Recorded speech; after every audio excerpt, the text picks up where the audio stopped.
Chapter 1, Rock Bottom. It was October 10th in a secluded part of the forest surrounding Kanahagakure. There was a mob beating a defenseless 7-year-old child. This child was Naruto Uzumaki, the pariah of the village hidden in leaves. The villagers had cornered Naruto after chasing him for a good hour. Right now they were walking away from a bloody, bruised, and impaled Naruto. Naruto was up against a tree with kunai in his hands and feet pinning him to the tree. Naruto had his shirt ripped where a large deep gash coming from his left shoulder to the right side of his hip was clearly visible. Naruto also had a kunai lodged within his stomach, blood profusely pouring out of the wound as he just stared blankly at the retreating forms of the villagers who had just injured him to such an extent. Why do they do this to me? What have I ever done them? They call me demon brat. They tell me to die, what for? What drives them to such a goal as having me killed? Naruto tasked to himself while streams of tears cascaded down his face. Hey, just kill me. I'm sick of this torture. Just kill me. Go on, do it. Naruto screamed while fighting to stay conscious from the pain that racked his body. Demon, shut your mouth. We'll kill you when we want to. For now, though, you're going to stay there till somebody finds you. Oh yeah, good luck with the wolves, they might be drawn to your blood. The seeming leader of the mob spoke. Naruto started crying even harder and started to wail in agony and pain.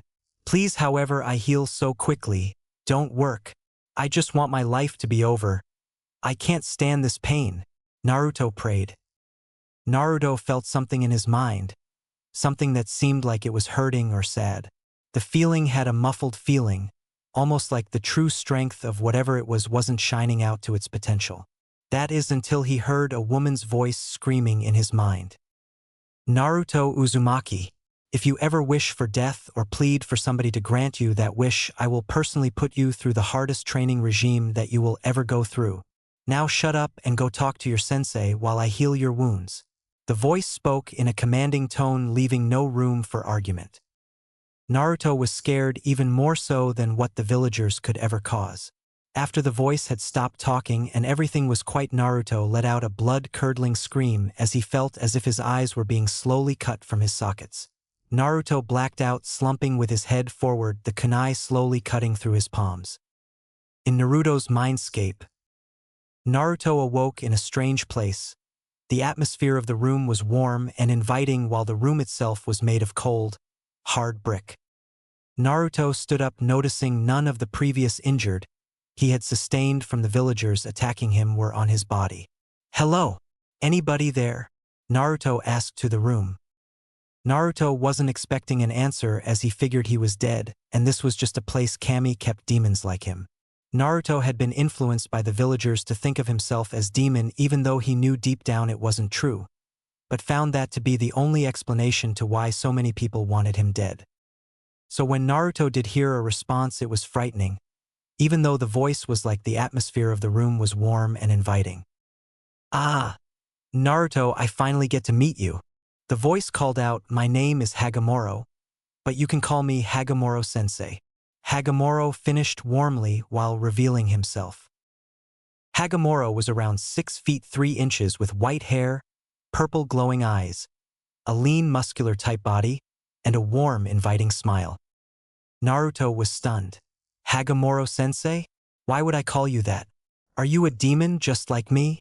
Naruto asked, perplexed by this man he had never met. As soon as the man had heard demon escape Naruto's lips, his eyes took a cold and steel-like gaze. Naruto, you better shut your mouth or I will let the Kyuubi assign your training regime. I never want to hear you call yourself a demon again, Hagoromo screamed out. Naruto gawked at his supposed sensei. Hagoromo-sensei, aren't I a demon? That's what everybody, or well, most people call me. Hagoromo got even angrier and strode toward Naruto and grabbed Naruto by his shirt, effectively lifting him in the air. Naruto, what did I just say? Naruto was fear-stricken but managed out an answer. Never call myself a demon again. That's right, your father would be ashamed to see his only son calling himself a demon, and I will not allow a son of one of the only friends I ever had to announce himself as a demon. Is that understood? Hagoromo asked. Naruto had one question on his mind. You knew my father? Naruto asked his Hagoromo. Hagoromo smiled at this and set Naruto gently down into a sitting position, while Hagoromo sat down as well. Yes, I did. What I tell you here must never be uttered to another person unless I give you go-ahead. This information only your Gigi knows and his old teammates. Do you agree to that term? Hagoromo asked. Naruto starred for a while, but eventually answered. Yes, Hagoromo-sensei, I agree to the term. Please tell me who my father is and how you knew him, Naruto asked. Hagoromo smiled at Naruto and nodded. Well, first let me explain who I am. My name is Hagoromo, as you know, but I am also known as the Sage of Six Paths. I was the strongest ninja, so to say, that this world has ever seen. I divided the 10-tailed beast into 9 different bijou, so the world would be better off after I died. But during a meditation session I could see hundreds of years into the future. I saw the bijou all being reconnected, recreating the 10 tails, so I stored my powers into my blood. The reason being that when I met my descendant that I saw from my vision, I could activate my power and give them my dojutsu, Kekkei Genkai, and my nature affinities. Oddly enough, though, you already have my nature affinities, though that is more than likely because of you being almost like a reincarnation of me. Reincarnation in the sense of being a great sage like me, and Kami, seeing that you could possibly be even stronger than me, decided to give you advantages in case I didn't give you my blessing. Hagoromo told him while taking a breath, then continuing. Yes, Kami knows why I did this. She gave me her consent and the jutsu to entrap my power and myself in my bloodline so that I could teach my student as well as give him or her my power. Now let me get to the reason how I know and became a good friend of your father. You see, I interact with my descendants and I found that your father fit the description almost perfectly. Blonde, unruly hair, blue eyes, an immense sense of potential, so I decided to speak with him.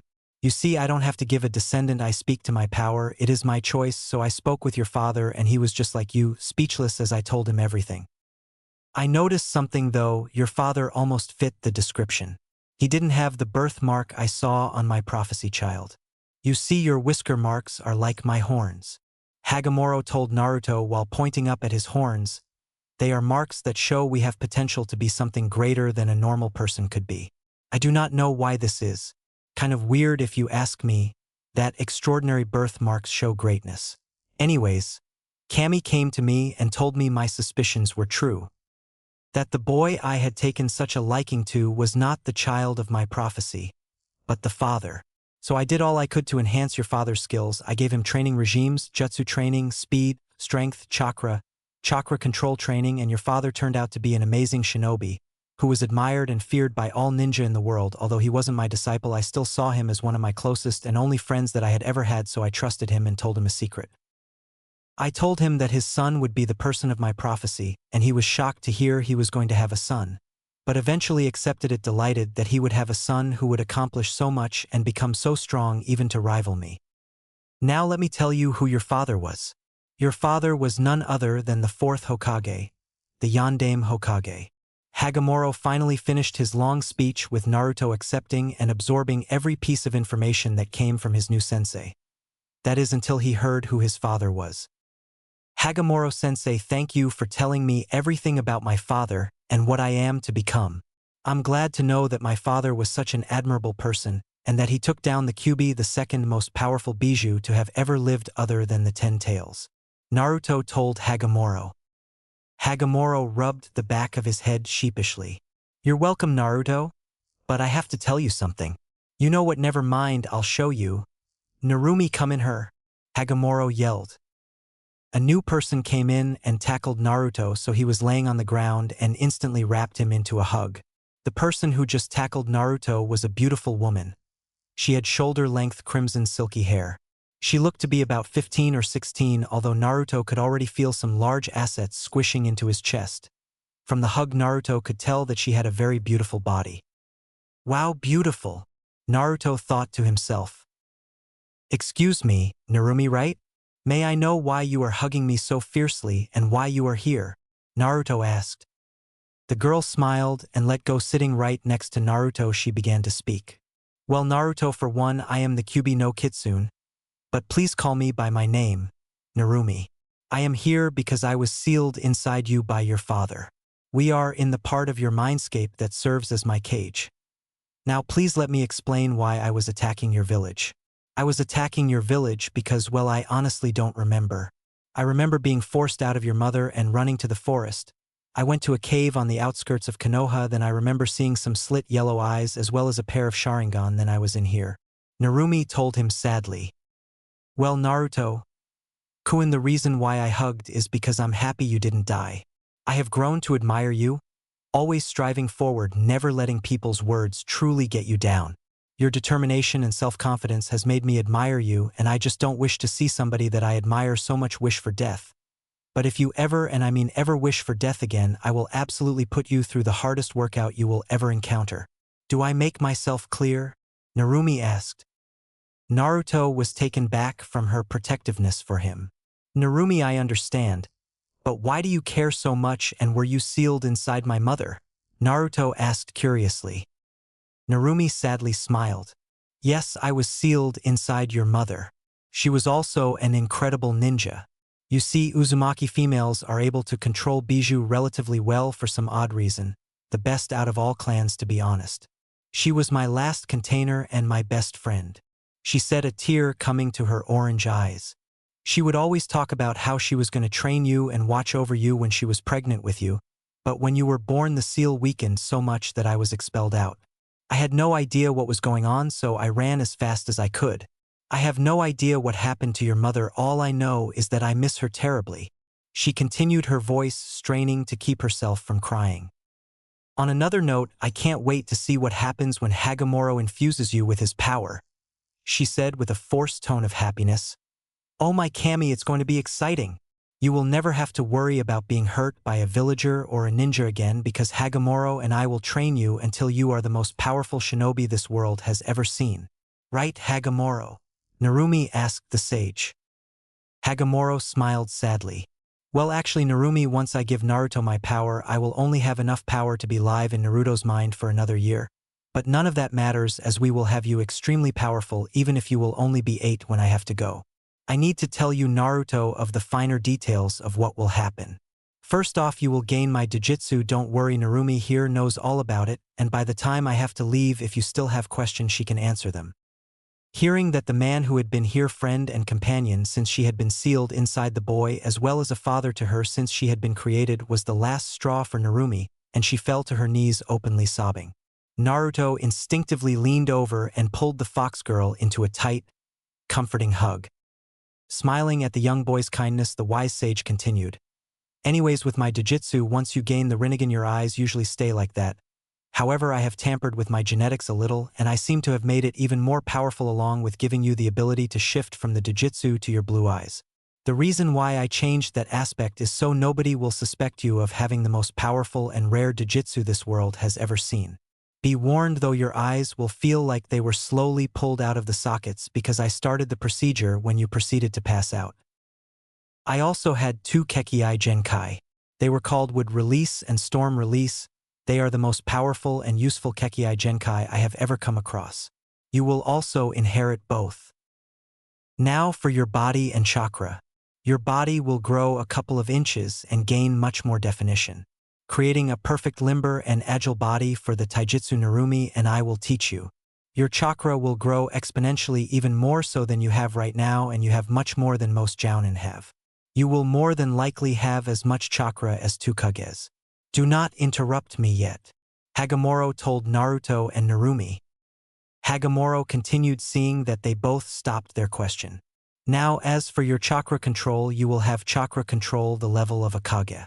So I suggest as soon as you wake up that you mask your chakra to that of a genin. Now though, Naruto, I see a group of children below you in the academy when you are enrolled that will be very powerful allies. So I suggest you flunk the last year of the academy.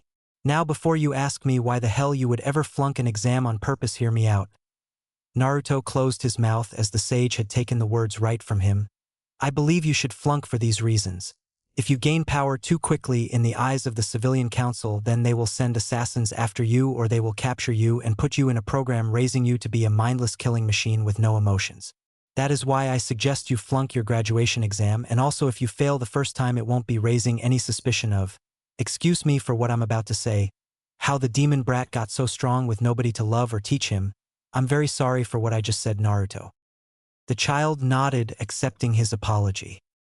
Putting that aside, there are 2 more people I saw in my vision/prophecy that shall help you become a better shinobi as well as a better person. I'm not sure who they are, I don't even know their names. All I know is that one has lavender or pearl eyes, I'm not sure. The other has short, spiky brown hair. When you meet a female that fits my description, do not get annoyed when you meet her. In my vision, I sensed she was kind of, how to put this, arrogant or smug, or she thinks she's the end-all be-all. Do not think that you will be subjugated to a bunch of younger people. I did see allies in your age group, just none that will influence you as much as the 2 who are younger than you. Now then, you will be placed on the same team as one of them, not sure which, so it would be a wise decision to become friends with the people on your team, for if you 2 team up, I see that you both will carry each other to even a farther level than my prophecy foretold. Hagoromo told Naruto. Yes, I'm going to be so strong. Most powerful shinobi in history. Watch out, Hagoromo-sensei, I'm going for your title. Naruto yelled excitedly while Narumi and Hagoromo smiled. Now that your outburst is over, you have about 10 minutes left until you wake up. But don't worry, Narumi and I will keep a mental channel open with you, Naruto, for any questions. Also, ask your Gigi to join the academy class now. Hagoromo told Naruto with a smile. Wait, Hagoromo-sensei, let me get this straight. You want me join the academy then? My last year flunk the exam to get into the group of students that will be below me? Then you think that I should be friends with 2 people so I gain power. Is that right? You want me to basically use them, because if that is the case then I will not follow that advice. Sorry, I'm sorry into using people. Naruto told his sensei. Hagoromo's sweat dropped. Yes, you need to join the academy and flunk your last year, and for how you put that last question. It does seem like I was suggesting for you to use them. No, that was not what I was getting to. I was simply suggesting you be friends with them since they will both force you to excel even quicker. He explained. Naruto nodded in understanding. A little side note though, since you have so much chakra, you will not be able to use any normal genjutsu.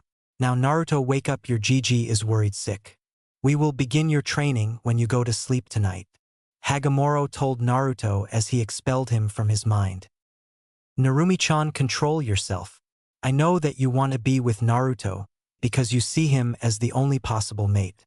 You need somebody strong and self-determined, but calm down and wait for him to grow. Hagoromo told his friend. Hagoromo-kun, how did you know? I didn't think I was that obvious. Plus, I covered it up pretty well. Narumi asked the man. Hagoromo sighed. I have been friends with you since I divided the 10 tails, and I saw those looks that you were giving Naruto. Listen, his training comes first. If you still feel the same way when he graduates, then I give you permission to tell him about it. If he confesses to you before that, then you have permission to accept his confession and you 2 can be a couple. I will teach Naruto everything I know about seals, and he will know how to unseal you from him.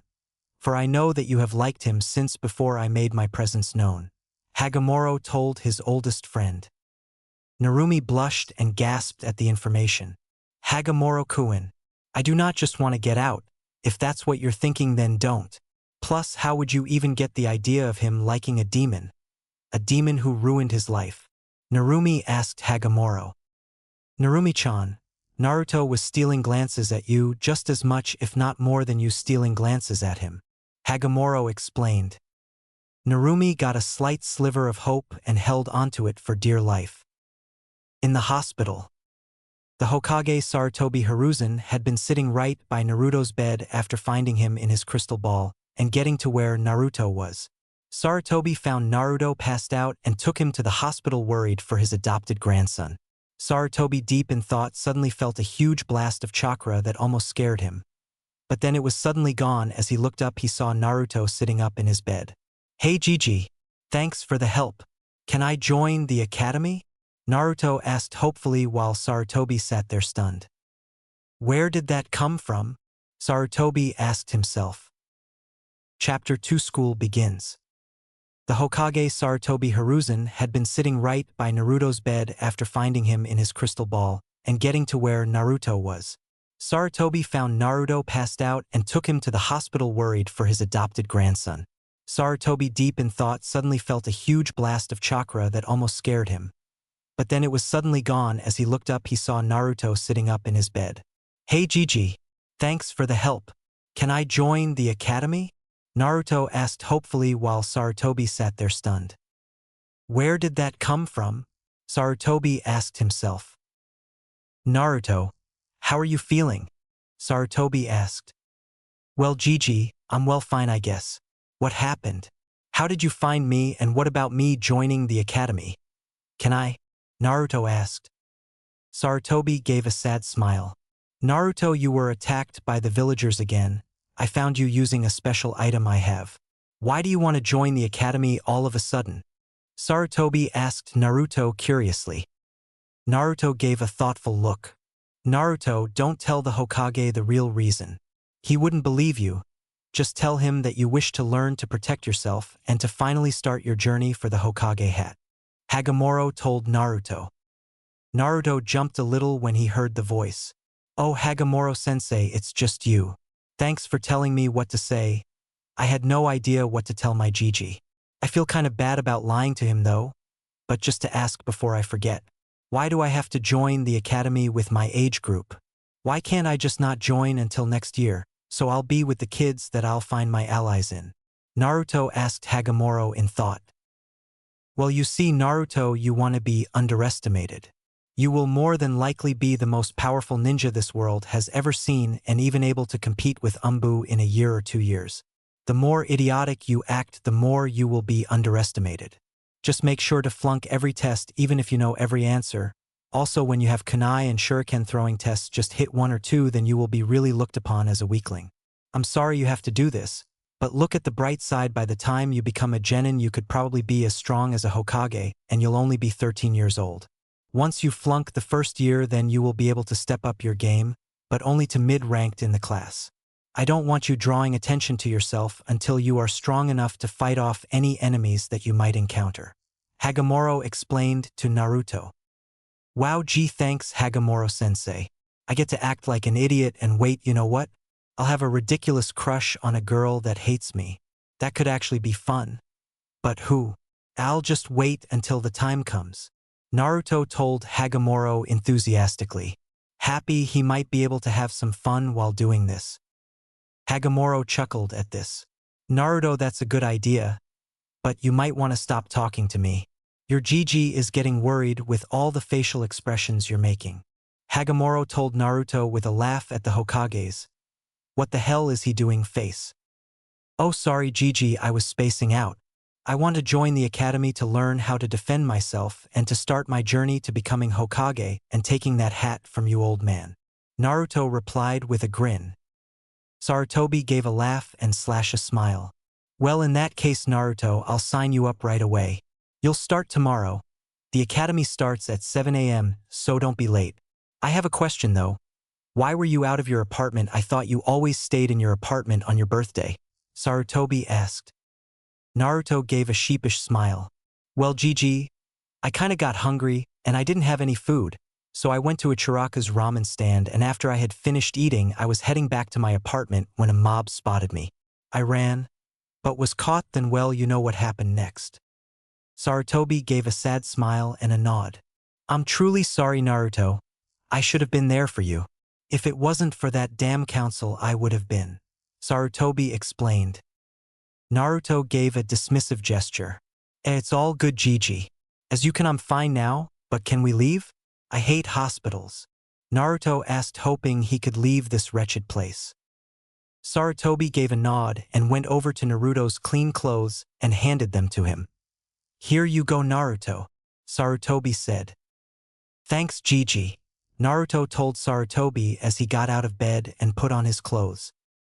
Sarutobi noticed the height immediately. "Hey Naruto, you got a lot taller since the last time I saw you. It's about time, you were such a shrimp," Sarutobi said jokingly. Naruto gave a smile and laughed. "Yeah, I was glad that I finally grew. Now let's go Gigi, I hate this place." Naruto told Sarutobi. Naruto and Sarutobi both walked out of the room and headed towards the discharge area. Sarutobi started signing the release forms while Naruto looked around.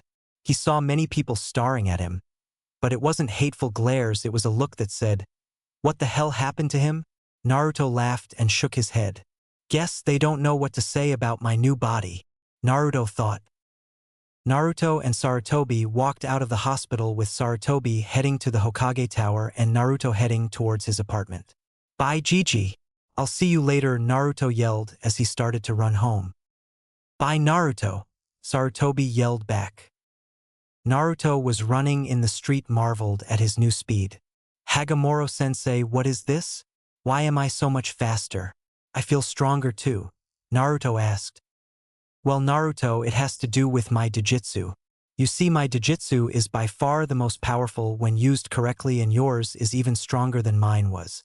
I'm not sure what exactly happened, but with my tampering, I somehow added another level of the Rinnegan. I'm not sure what it does. All I know is that it's very powerful. Oh, by the way, Naruto, all you have to do to activate your Rinnegan is to focus chakra into your eyes. Controlling chakra should come naturally to you since your chakra control is so high from my gift. You might not understand chakra, but since I bestowed my gifts upon you, automatically have the knowledge on how to control it. I'm not sure how to explain it other than that you don't have knowledge on how to use your Kekkai Genkai, but you do have knowledge on how to use the basics of the Rinnegan. I'm almost positive that you won't have to use it for quite some time though.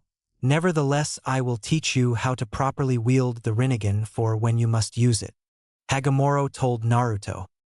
"Hey Hagoromo-sensei, you ever realize that you kind of ramble on, and plus you didn't even answer my questions?" Naruto stated.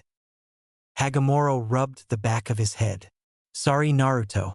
Basically, since I gave you the Rinnegan, your body had to adapt to use it. So you got taller and stronger.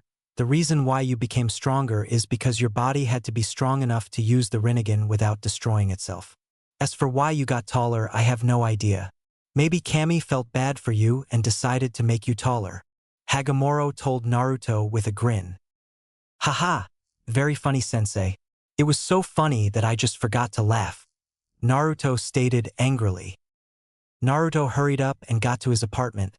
As Naruto got closer to his apartment door, he noticed writing on the wall. It read, "Demon brat die," and "I'm going to kill you, demon." Naruto shook his head and took out his apartment key. Naruto unlocked the door and entered the apart, closing and locking the door behind him. "Ah, I'm back home, awesome," Naruto said to himself. "Quit your bitching, Naruto. Now then, for your training, you'll only be training in your mindscape. I do not want anybody seeing what you're doing," Hagoromo told Naruto. "Now get to bed so we can begin your training." Naruto stripped his t-shirt and shorts off and climbed in bed, immediately falling asleep. Naruto awoke in a huge concrete room. "Where am I?" Naruto asked. "Glad you came so quickly. Now we're starting your training. Now you are to do a 20-mile run with chakra weights, 2,000 push-ups, 1,600 pull-ups, 2,200 squat jumps, 3,000 squats, and finish off with a 30-mile run with chakra weights. That will be your training for the next 6 months. After that, I will begin Jutsu theory and teach you how to use Wood Release and Storm Release," Hagoromo told Naruto. Naruto paled and felt ill. "How the hell am I going to do that? Do you want me to die?" asked a scared Naruto. "Oh, shut up, Naruto, you won't die. You aren't that out of shape since your body changed. I'm just trying to get you ready for the training Narumi has planned for you when I leave," Hagoromo told Naruto. "Now get your ass moving." Naruto immediately got to work. He started with his 20-mile run, then his push-ups, pull-ups, squat jumps, squats, and finishing off with his 30 miles run. 20 hours later, Naruto was covered in sweat, laying on the ground gasping for air. "You son of a bitch," Naruto managed to yell out between breaths. "How the hell is this even going to transfer over to my real body? This is only my mind," Naruto asked. Hagoromo, who had been watching him work for a while, then went to bed, woke up just before Naruto finished, was smirking. "Well, Naruto, I have a jutsu that Narumi will teach you later. The jutsu is incredibly complicated, so I'll just give it to you simply. The jutsu takes a copy of your body in your mindscape and sends it to your brain. From there your brain thinks that you worked out and starts tearing the muscles, then starts to rebuild them like your body should. The process is way more complex than that. There's chain reactions and chakras involved. But I gave it to you simply. It took me years to even understand it, and I don't have years to explain you one jutsu. Hagoromo told Naruto. You won't be sore, by the way. Narumi will use her chakra to enhance the healing procedure. So you'll grow exponentially in strength and speed in one day from the rapid healing and no downtime. Fine, but shouldn't I be awake by now? I mean, I was working out for what, 19, 20, 21 hours? Naruto asked. Hagoromo gave a sheepish smile and rubbed the back of his head. Well, Naruto, I got Narumi to use a jutsu called Demon Art, Mind Time Multiplier. I know, weird sounding jutsu, right? What the jutsu does is it speeds up your mind, tricking it into thinking that time is going by faster depending on how much chakra is put into it. At its current level, for every 1 hour outside, it's 2 hours in here. The downside to this jutsu is it makes your mind age at that same rate when the jutsu is active, which will be whenever you're in your mindscape training. Hagoromo told Naruto. Wait, what's bad about that? Naruto asked. Well, since your mind will age quicker, you'll enter puberty faster, and your hormones will rage at a younger age. But other than that, I don't think there's anything bad about it. You'll be much wiser and level-headed at a young age, and since your mind is aging and not your body, you won't die even if your mind was at age 203 and your body was at age 18. You'll be able to think things out without emotions blocking your view, but your hormones will be a pain in the butt. So sorry for what it's worth. Hagoromo told Naruto. Whatever, entering puberty a couple years sooner doesn't outweigh the fact that I'll be very wise and level-headed, as you said, for my age. Naruto told Hagoromo. Okay, Naruto, you should wake up. It's your first day of class. Narumi and I will keep in touch. Hagoromo told Naruto as he expelled him from the mindscape. Naruto awoke in his bed feeling stronger. Not sore or tired, but absolutely stronger. Come on, get up, you got to go to school today. Even if you won't be graduating, goddamn sensei, an attractive demon sealed within. Ah, this is so unfair. Naruto yelled to nobody in particular. Shut up, Naruto. How many times do I have to tell you? Hagoromo asked. Naruto ignored his sensei and started to put on his clothes. Sensei, these clothes are too small. I realize why everybody was staring at me. It looks like I was trying to wear an exterior skin. Naruto told his sensei. Hagoromo gave a laugh. Okay, Naruto, you go to store and buy whatever clothes you want. Tell them the Hokage told you that he would pay for it. They should believe you since you're like his grandson. Hagoromo told Naruto. Naruto finished getting his clothes on, as Naruto walked out the door and saw a note posted to his door. Naruto ripped the note off of his door and began to read it. Naruto, you'll be in room 134. Just show up and give the teacher this note. You're only a week behind, so no worries. Good luck. Hokage. You are to allow Naruto into your classroom and teach him fairly. If you do not, I will personally come down there and demote you to genin while kicking your ass. Hokage. Naruto smiled and turned his head. Naruto could see multiple villagers heading towards his apartment. God damn it! Can't I just go a day without getting chased? Naruto thought. Naruto quickly went back into his apartment, opened a window, and jumped out. Fucking villagers. I'm so going to beat a couple of your asses this year. Naruto thought to himself as he ran to a store. Naruto, if you do such a thing, people will realize you are getting stronger and they will want to kill you. I highly doubt they could catch you now. Hell, I highly doubt even Umbu could catch you. Now, with your increased speed and your ingenuity on how to get out of sticky situations, I would put my money on you any day. So don't sweat over it, and you will not attack a villager. Hagoromo told his disciple. Ag, you aren't any fun, you know that, sensei? I will not attack any villagers, though, as you command, sensei. Naruto told his sensei, annoyed he couldn't just protect himself. Naruto entered a clothing and immediately noticed an orange jumpsuit that screamed, I'm a village idiot, please come kill me. Ha ha ha ha ha ha ha. I like your style, Naruto. Go hurry up and get a couple pairs. Run back to your house full speed and then head to the academy. Naruto walked over to the clothes and smiled. Couple sizes too big, but I'll grow into them. Naruto walked over to the cash register where the man working the store finally got a good look at him. Hey demon brat, what the hell are you doing in my store? The man asked, angry to have the village pariah trudging around his shop. Naruto turned with a cold glare, making the man shiver. You listen to me, old man. I am not a demon, and if you don't let me buy these clothes, I might just have to tell the Hokage. Hokage Jiji told me to bill whatever I buy to him, so how do you think he'll feel if his adopted grandson isn't allowed to buy some clothes? You think he'll shut down your shop and execute you for calling me a demon? I wonder. Naruto told the rude old man. The old man was pissed that he was outsmarted by a little kid. Hell, the demon of the village to boot. Yes, sorry.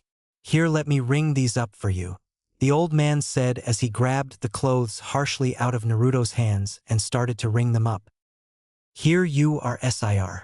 The old man told Naruto with venom dripping from his every word.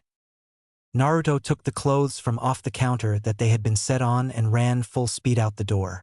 Naruto quickly made it home. Jumping through the window he had previously come on out, decided to get dressed in his new orange jumpsuit. Very becoming of the village idiot, Naruto thought with a smile. Yes, you look like 1,000 Ryo. Now hurry up and get moving, this is your first day, Hagoromo told Naruto. Naruto quickly headed out the same window he had just came in through, heading towards the academy. Man, I still remember the first time I went to the academy with Gigi. That was a fun day, glad the old man had to run errands so I could go with him, Naruto thought with a smile. Naruto was amazed by how fast he got to the academy. Okay, let's see, Naruto thought as he fished the note out of one of the many pockets he had. Room 134, Naruto said to himself.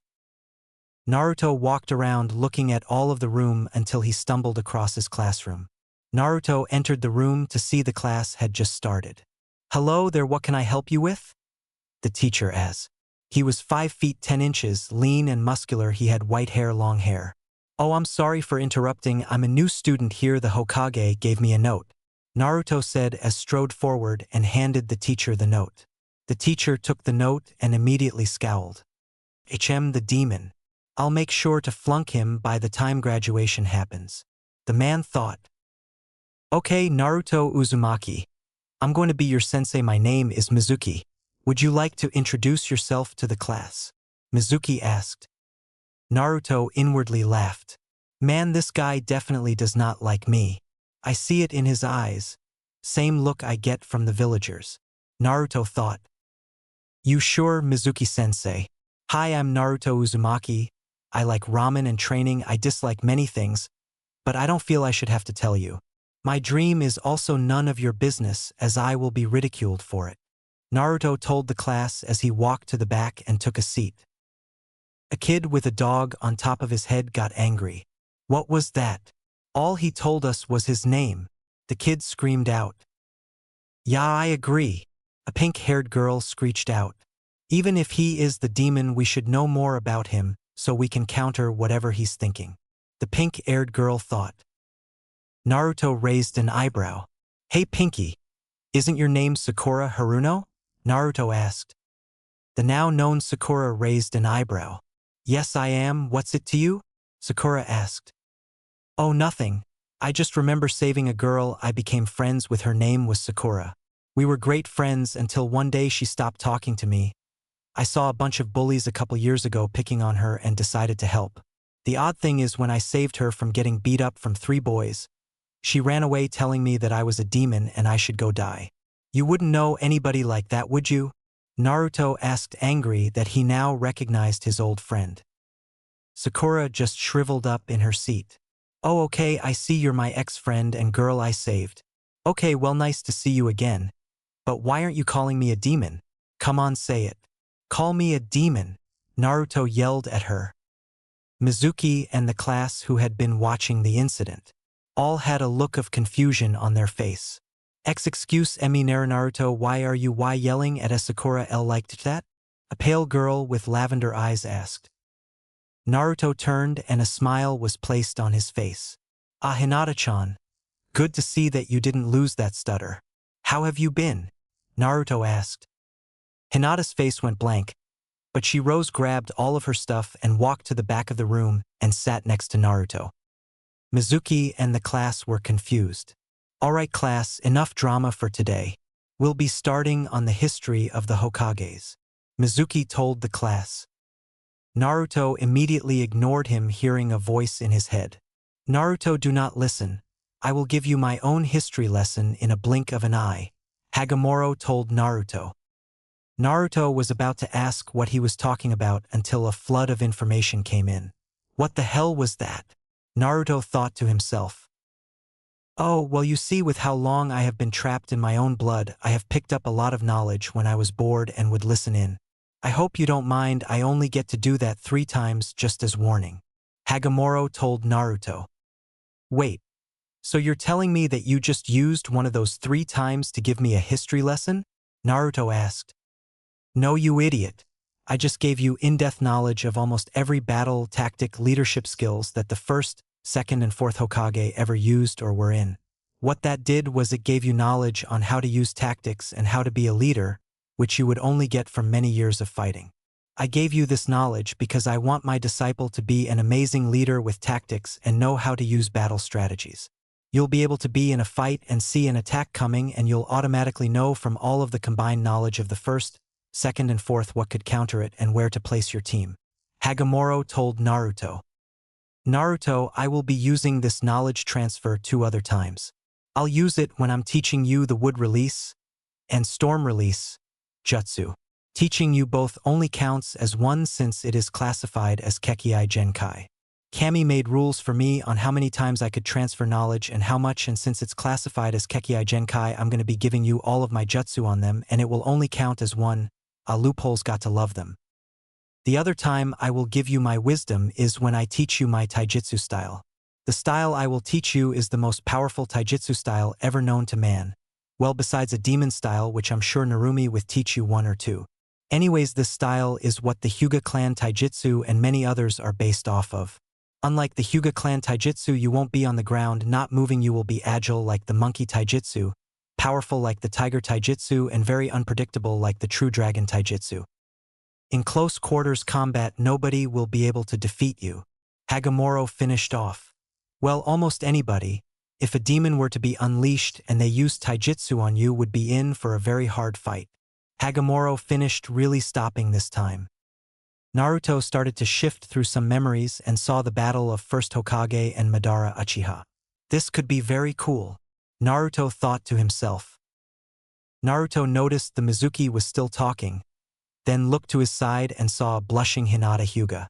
Hinata-chan, what wrong? Naruto whispered. Hinata looked at him and Naruto could see the sadness in her eyes. Enen nara Naruto, Keikuin, I'm so sorry about what happened. The elders of my CCL clan told me I couldn't talk to you anymore. I'm so sorry. Hinata whispered back with the tears streaming down her face. Naruto felt terrible for making one of his only friends cry. Hinata-chan, don't worry about it. I got the letter you sent to me.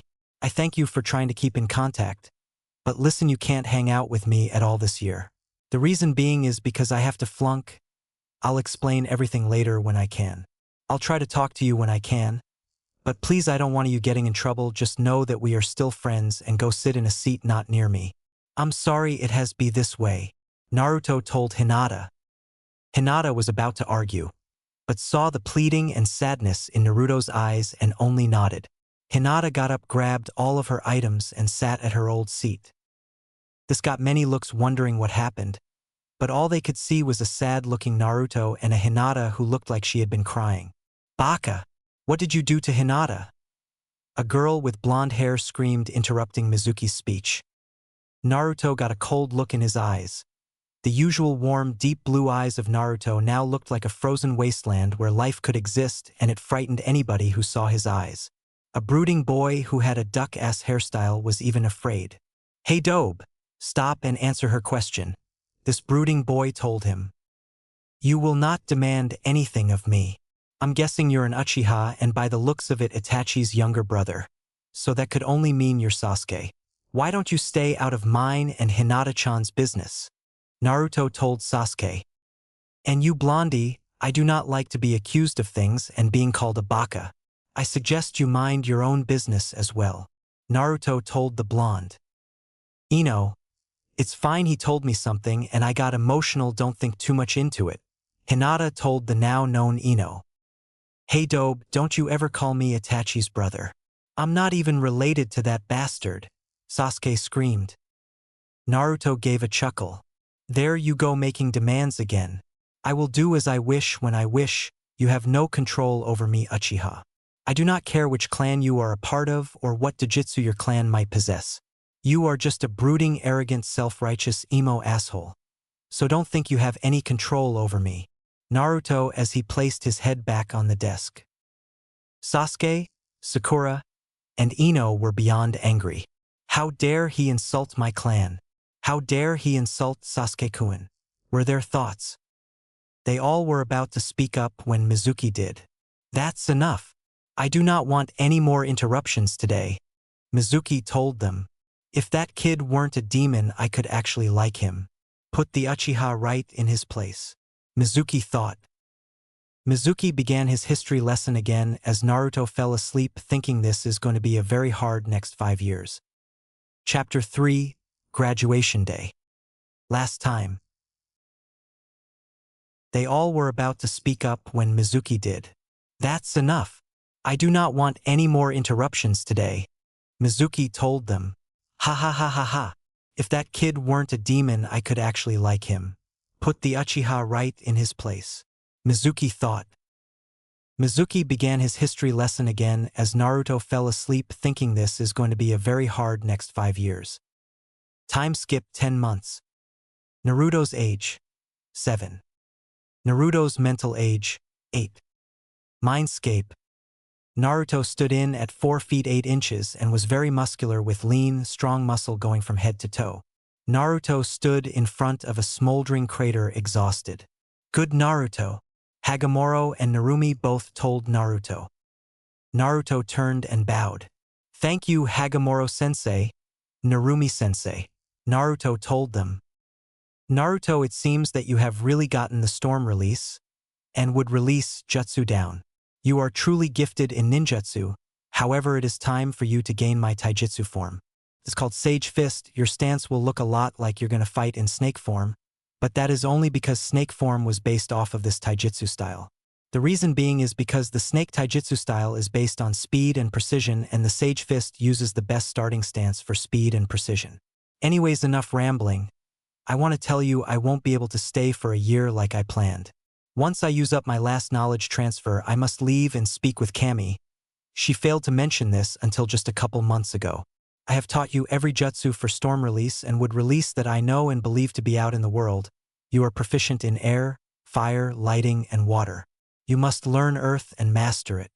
I believe in you. If you keep training with Narumi and using the Kagebunshin we taught you, you'll be completely fine. For this last transfer I'll give you all of my knowledge on it, not just some like I did with Storm and Wood. I won't be here to help you learn it and Narumi doesn't really know this style beyond the basics. The transfer will hurt, it will be as if your mind exploding, but you must not pass out for if you do the transfer will stop there. Hagoromo told Naruto. Naruto and Narumi looked shocked.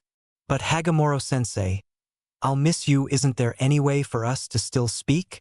Naruto asked as he went up and hugged the sensei who had been like a father to him. Narumi was right behind Naruto hugging her friend who had also been like a father to her. "Two-san, please do something to contact me once in a while," Narumi asked. Hagoromo gave a small smile. "I will. Now, Naruto, when I start this transfer I will automatically leave your mindscape. Get comfortable because this transfer will take about 10 minutes. Hagoromo told him. Narumi took Naruto by the hand and sat down, getting Naruto to sit down also. Narumi laid Naruto back and placed his head in her lap. Hagoromo smiled at this. "Behave, Narumi. You know what I told you, not until graduation or until he confesses," Hagoromo told Narumi with a smile. Narumi blushed, but smiled. Naruto just had a content look on his face. Hagoromo sat down in a mediation pose and starting shifting through his memories. After a couple minutes, Hagoromo had gathered every single piece of data that could give Naruto the knowledge to use the advanced and basic form of Sage first. Hagoromo started the transfer and vanished. Naruto opened his eyes and let out a scream. Narumi held Naruto down in her lap and started playing with his hair. "It's okay, Naruto-kun, just fight through it. Don't give up. Come on, you can do it." Narumi cheered Naruto. Naruto just laid there, his body twisting his body in agony. There was no amount of words that could get through to Naruto, so Narumi just had to sit there and let Naruto fight it out himself. After 10 minutes, Naruto's body finally stopped twitching and Naruto's screams had finally stopped. Naruto opened his eyes and a smile graced his lips. "That crazy bastard," Naruto said to nobody in particular. Narumi, who had a tear falling down her face, wiped it away, happy to see Naruto fine and unhurt. "Naruto-kun, what was that?"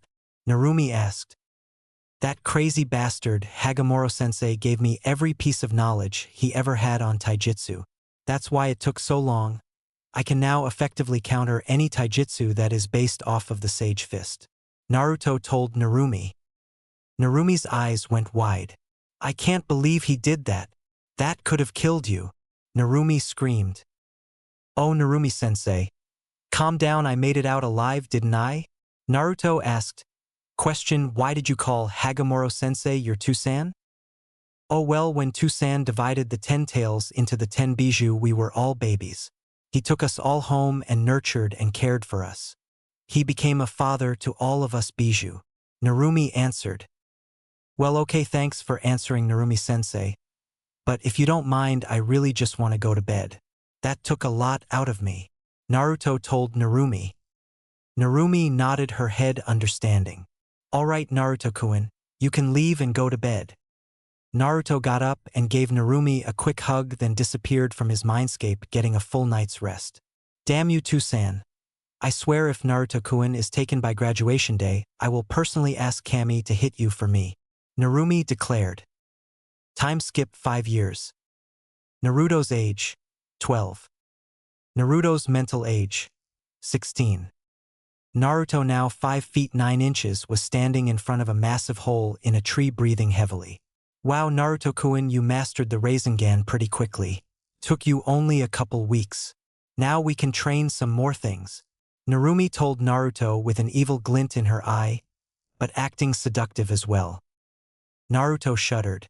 "First things first, Narumi-sensei. You are an absolute slave driver. You already made me master air, fire, and water along with the final touches of wood and storm. So no more training today, I have graduation today anyways. Also don't tease me, you know that I have the hormones of a 16 or 17-year-old, Naruto told Narumi. Narumi pouted, but waved him off. "Fine, Naruto-kun, you're no fun though," Narumi told Naruto as he left. Naruto woke up dreading today. "Okay, just got to finish today and then tomorrow will be all good. Next year I can actually do sort of well," Naruto told himself. Naruto quickly got out of bed and grabbed a towel. Naruto walked into his bathroom and started to strip. He turned on the hot water and stared in the mirror. "I can't believe I was lucky enough to be the disciple of the greatest shinobi this world has ever seen," Naruto said in disbelief as he entered the shower. Naruto took a quick 3 minutes long shower, shampooing his hair, rinsing it, then stepping out of the shower to dry off. Naruto exited the bathroom with just a towel on and began to get dressed. For minutes later, Naruto was out the door running towards the academy.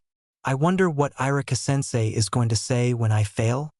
He only got here this year, but he's been like an older brother to me," Naruto thought with a grimace. Naruto quickly found himself in the academy heading towards his room. Upon entering the room, he saw a black-haired woman with red eyes and Mizuki standing there looking as if in a heated argument. Naruto took a quick glance at Mizuki, who had just grabbed the woman by the neck and looked as if about to punch her. Mizuki let his punch fly, aiming it at her nose, hoping to break it, but only to be left in shock when a hand out of nowhere came and grabbed his punch in an iron-like grip.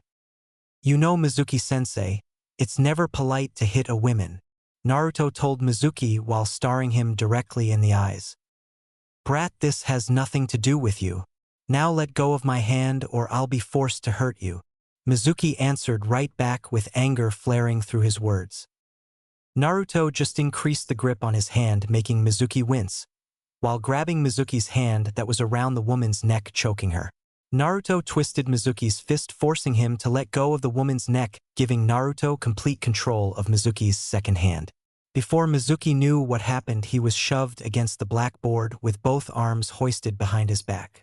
Now, Mizuki-sensei, I will repeat this again, it is not polite to hit women, especially such a beautiful woman as the one you were about to hit, Naruto told Mizuki while looking back to see the woman blushing from his compliment. No then, Mizuki team. Tell me why I shouldn't tell the Hokage of what I saw and you trying to hurt a fellow Leaf Nin? Naruto asked. Excuse me, how did you know I was a Leaf Nin? The mystery woman asked. Naruto turned his head just enough to gaze over his shoulder. Well, miss, Naruto said, waiting for her to fill in her name. I'm Kurenai Yuhi. Thanks for helping me, by the way, the now known Kurenai said.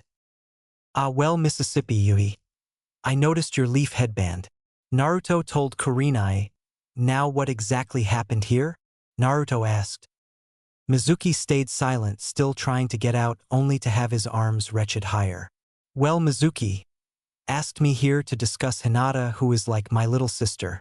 I came and all Mizuki did was hit on me, and then he tried to get into my pants using force, which I hit him for. Then I was about to leave when he started to choke me, and you saw the rest as you did it.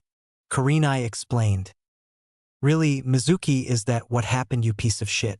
You tried to rape another ninja. I should take you to the Hokage and have him deal with you, but since I can't trust you'll come quietly, I'll just have to make you. Mississippi Yuhi, you may want to cover your ears or look away. I know you're a ninja, but it is never pretty when you have to do something to another person without them having a way to fight back. Naruto told Kurenai, to which she nodded, but kept watching. Okay, Mississippi Yuhi. Have it your way, Naruto told her. Oh, come on, Naruto.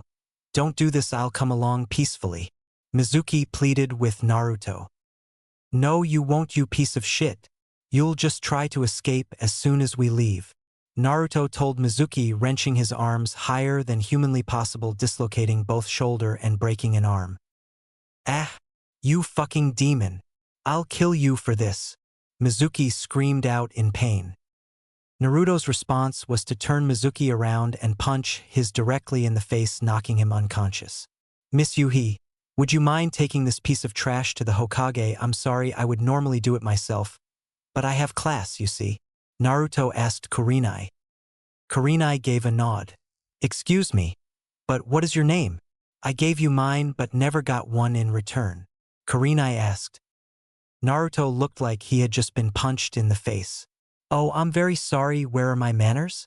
My name is Naruto Uzumaki, or you might know me by my names that I have been dubbed with.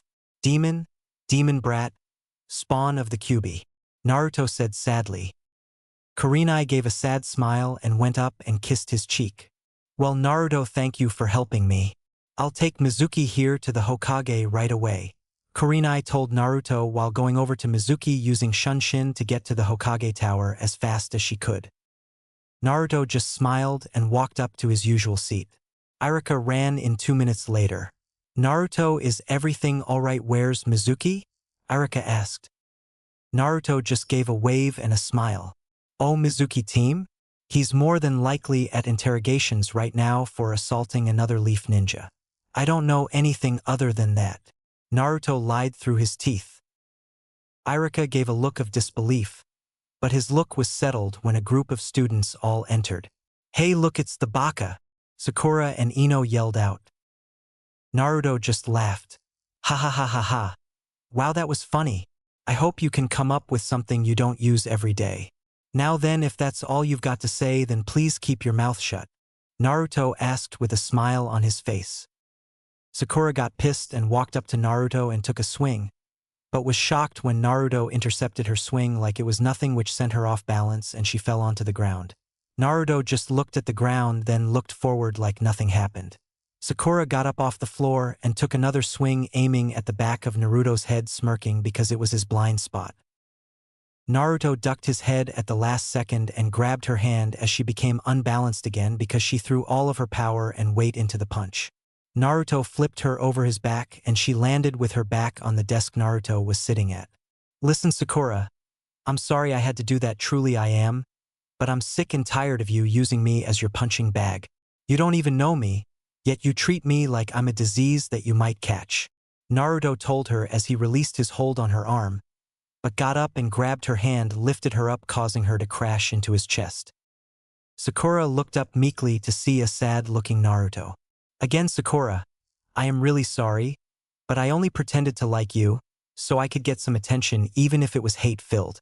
I'm sorry that it came to me actually having to hurt you, Naruto said as he separated himself from her and sat back down in his seat. Sakura looked at him for a second and went to go sit down. Ino and the rest of her group just stared at Naruto with disbelief in their eyes. Irika, who had been watching, smiled at his adopted younger brother. Glad he finally stood up for himself, Irika thought. 15 minutes later. All right, class, today is graduation. There is a written exam, a kunai shuriken accuracy exam, a taijutsu spar, and finally a ninjutsu exam. Irika began handing out all of the tests, to which Naruto just put his head down and went to sleep.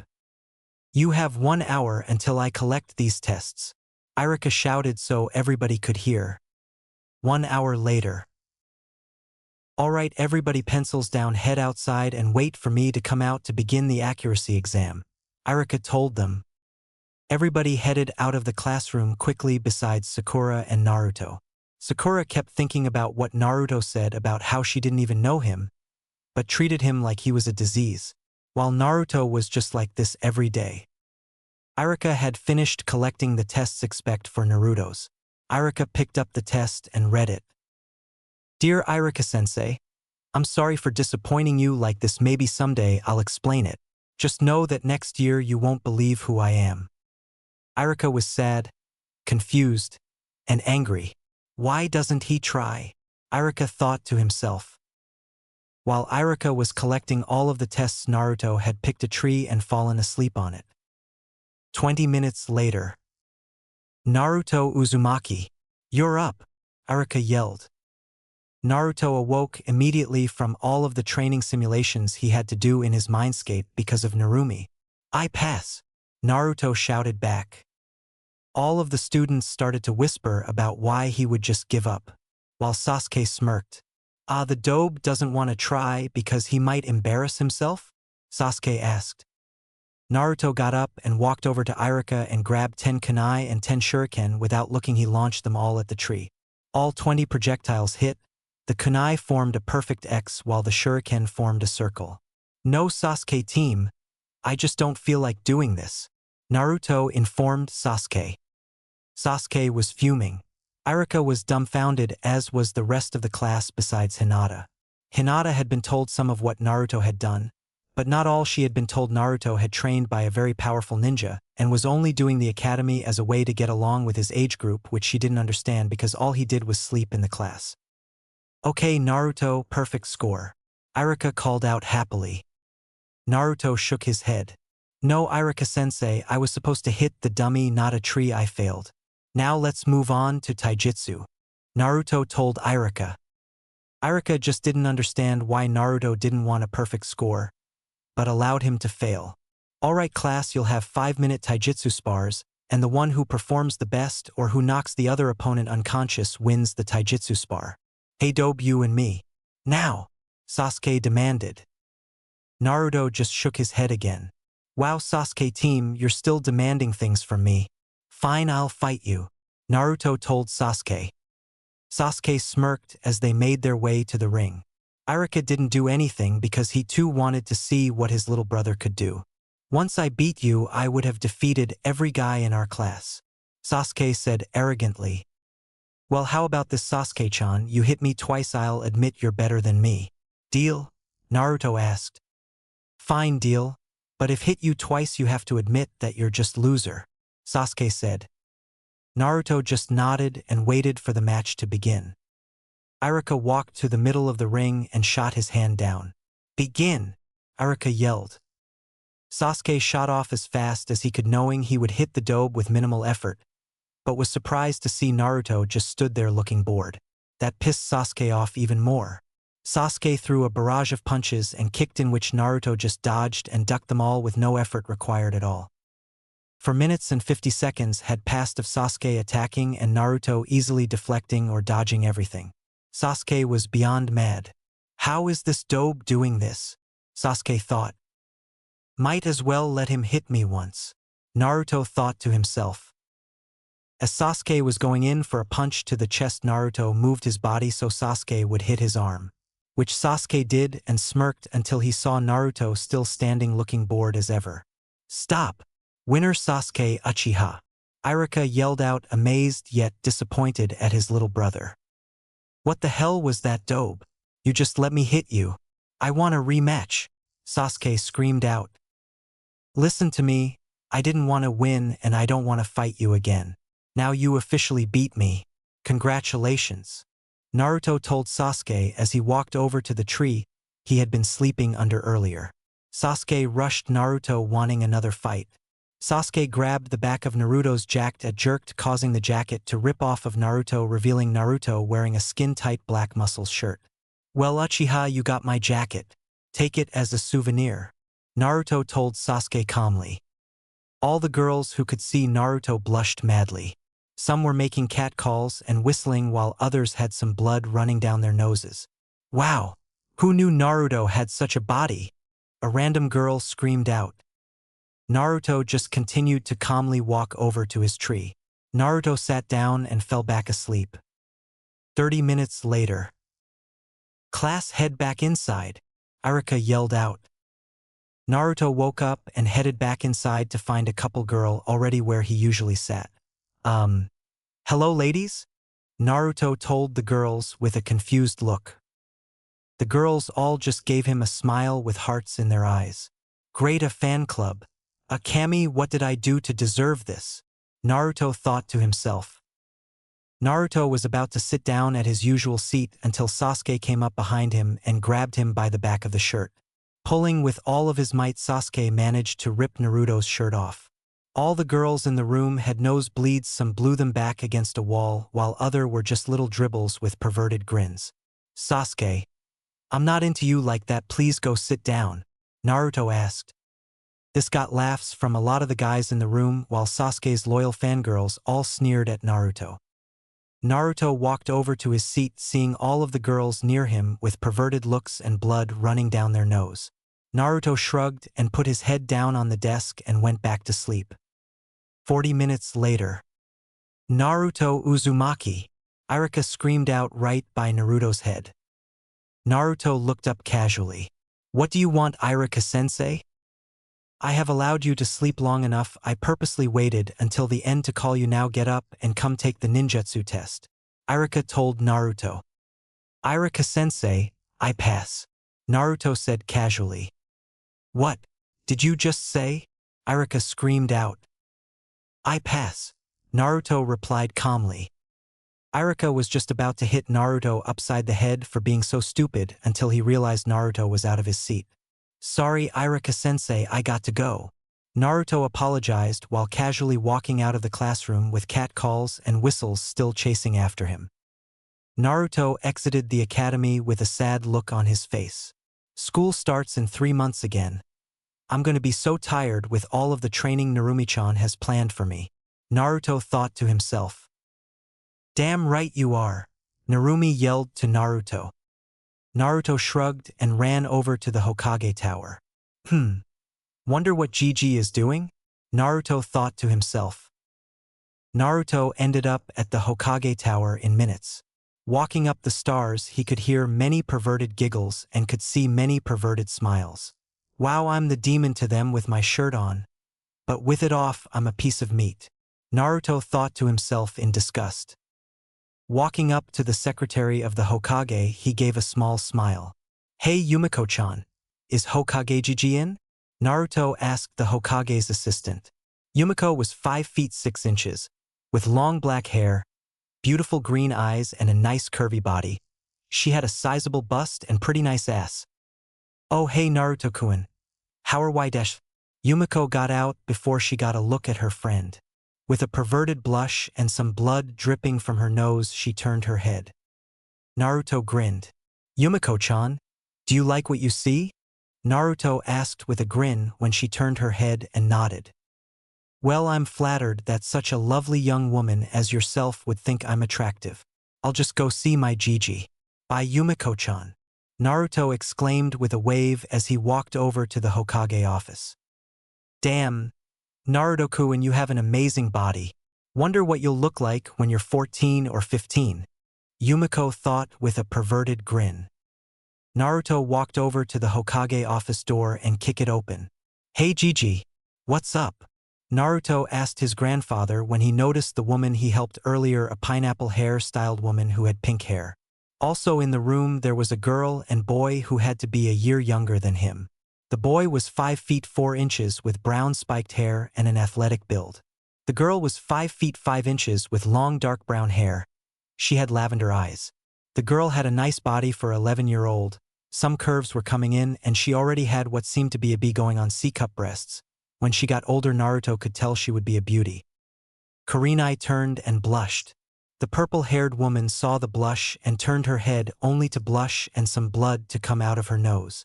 The girl blushed, but immediately held it back and tried to act like a noble.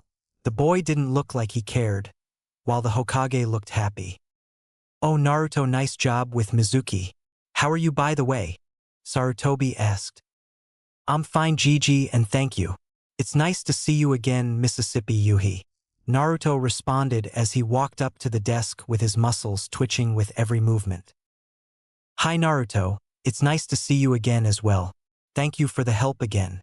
I'm more of a genjutsu user, not a close quarters fighter and he caught me by surprise. Kurenai responded with a glowing blush still adorning her cheeks. The other women walked over to Naruto and held out her hand. I'm Anko, I'm truly happy you helped my friend. Thank you. Anko told Naruto. Naruto shook her hand. It was no big deal. I couldn't let an attractive woman get hurt. Naruto replied with a smile while releasing Anko's hand. The compliment caused Kurenai to blush even harder, which made Naruto chuckle. I'm sorry Mississippi Yuhi, am I making you uncomfortable? I could go back home and put another shirt on. Sasuke Uchiha attacked me from behind or tried to and ended up ripping my shirt off. Naruto explained with a smile at Kurenai's blush and Anko's slight blush. No Naruto, it's fine, I'm sorry. You can call me Kurenai by the way. Thank you for being respectful though. Kurenai told Naruto. Naruto gave a nod. No problem. Did you say that you were like sisters with Hinata? Naruto asked. Yes we are, why do you ask? Kurenai asked. I was just wondering how she was doing. We used to be very good friends and then her clan council forbid her from seeing me. When I joined her class in my first year she wanted to speak with me and become good friends again, but I wouldn't allow it. I know what the Hyuga clan thinks of me, and I will not allow Hinata-chan to mess up her life because she wants to be friends with me. Maybe later when I become a genin. Naruto told Kurenai. Kurenai got blank look. You didn't pass the test? Kurenai asked in disbelief. No, I didn't pass the test. Doesn't matter though. Naruto stated nonchalantly. Kurenai gave him a "what are you smoking" look. Naruto, how could you not pass the test? You put a Chunin to his knees without trying. It's either you don't care or you're wanting people to underestimate you. Kurenai tried to push Naruto onto telling her. Naruto gave a foxy grin that made Anko and Kurenai blush. Kurenai, I'll tell you some time later if we ever become good friends. But for now nobody knows. Gigi, don't try to force it out of me either because you can't, Naruto told Sarutobi. Fine Naruto, but why did you come here? Sarutobi asked. Well, I came to talk to my Gigi. Why, is something the matter? Naruto asked. Yes, there is. You interrupted my conversation with my Gigi, the younger boy yelled. Naruto gave a smile. Ah, you must be Konohamaru. You are very loud and obnoxious by the look of you. I think we'll get along just fine. Naruto stated with a smile. Ha! Coming from the village idiot, the girl told Naruto. And don't ever speak ill of the Hyuga clan. The girl finished off. Naruto took a thoughtful pose. He smiled and disappeared only to reappear behind the girl. Well now, if I'm the village idiot, does that mean you like village idiots? I saw that blush. Naruto whispered in her ear, sending chills up her spine. Naruto casually walked over to the Hokage's desk and gave a sheepish smile while everybody around him had their mouths on the floor. What did I do? Naruto asked. Naruto, what the hell? How did you move so fast? Sarutobi asked. It's a secret, Naruto replied mysteriously. Everybody eventually took their mouths off the ground while the girl was still blushing from what Naruto had done. Listen, I didn't mean to speak ill of the Hyuga clan. I just stated I know their opinion on me, and it is unjust. The only two members I can think of the Hyuga clan whoever spoke to me with kindness is Hayashi Hyuga and Hinata Hyuga. May I know your name so I can properly address you? Naruto asked. My name is Hanabi Hyuga, Hanabi told Naruto. Ah, so you are the younger sister of Hinata. She and I still speak whenever I feel we won't get in trouble. Hinata speaks highly of you, I can see why. You're strong, loyal, and if I can read eyes, I see determination burning within them. Not to mention you're cute, Naruto said with a smile. Hanabi blushed, but quickly got it under control. Stay away from my sister. I do not want her to be affected by the loser of her class. Somebody who couldn't even pass the academy. Hanabi told Naruto with disdain. Naruto gave a smile. Well, how about this? If I can beat you in everything next year, then you have to tolerate me. Does that sound fair? Naruto asked. Yes, it sounds fair, but I highly doubt the dead last could ever amount to me, Hanabi proclaimed with arrogance. Ah, you are just the Uchiha. Maybe when we have graduation next year I'll make the same deal with him I did with him, but for now I'm going to leave. It was nice to meet you, Konohamaru. I believe you will be a very strong ninja. Enko, very nice to meet you as well. Hanabi, I wish we could have met under different circumstances, but it was bound to happen. Kurenai, I wish to see you again soon. I hope you don't mind. Gigi, I'm going to be gone for 3 months. I'm going to head out to training ground 44. Just until the academy starts up again. Naruto told his Gigi. It was nice to meet you too, Naruto.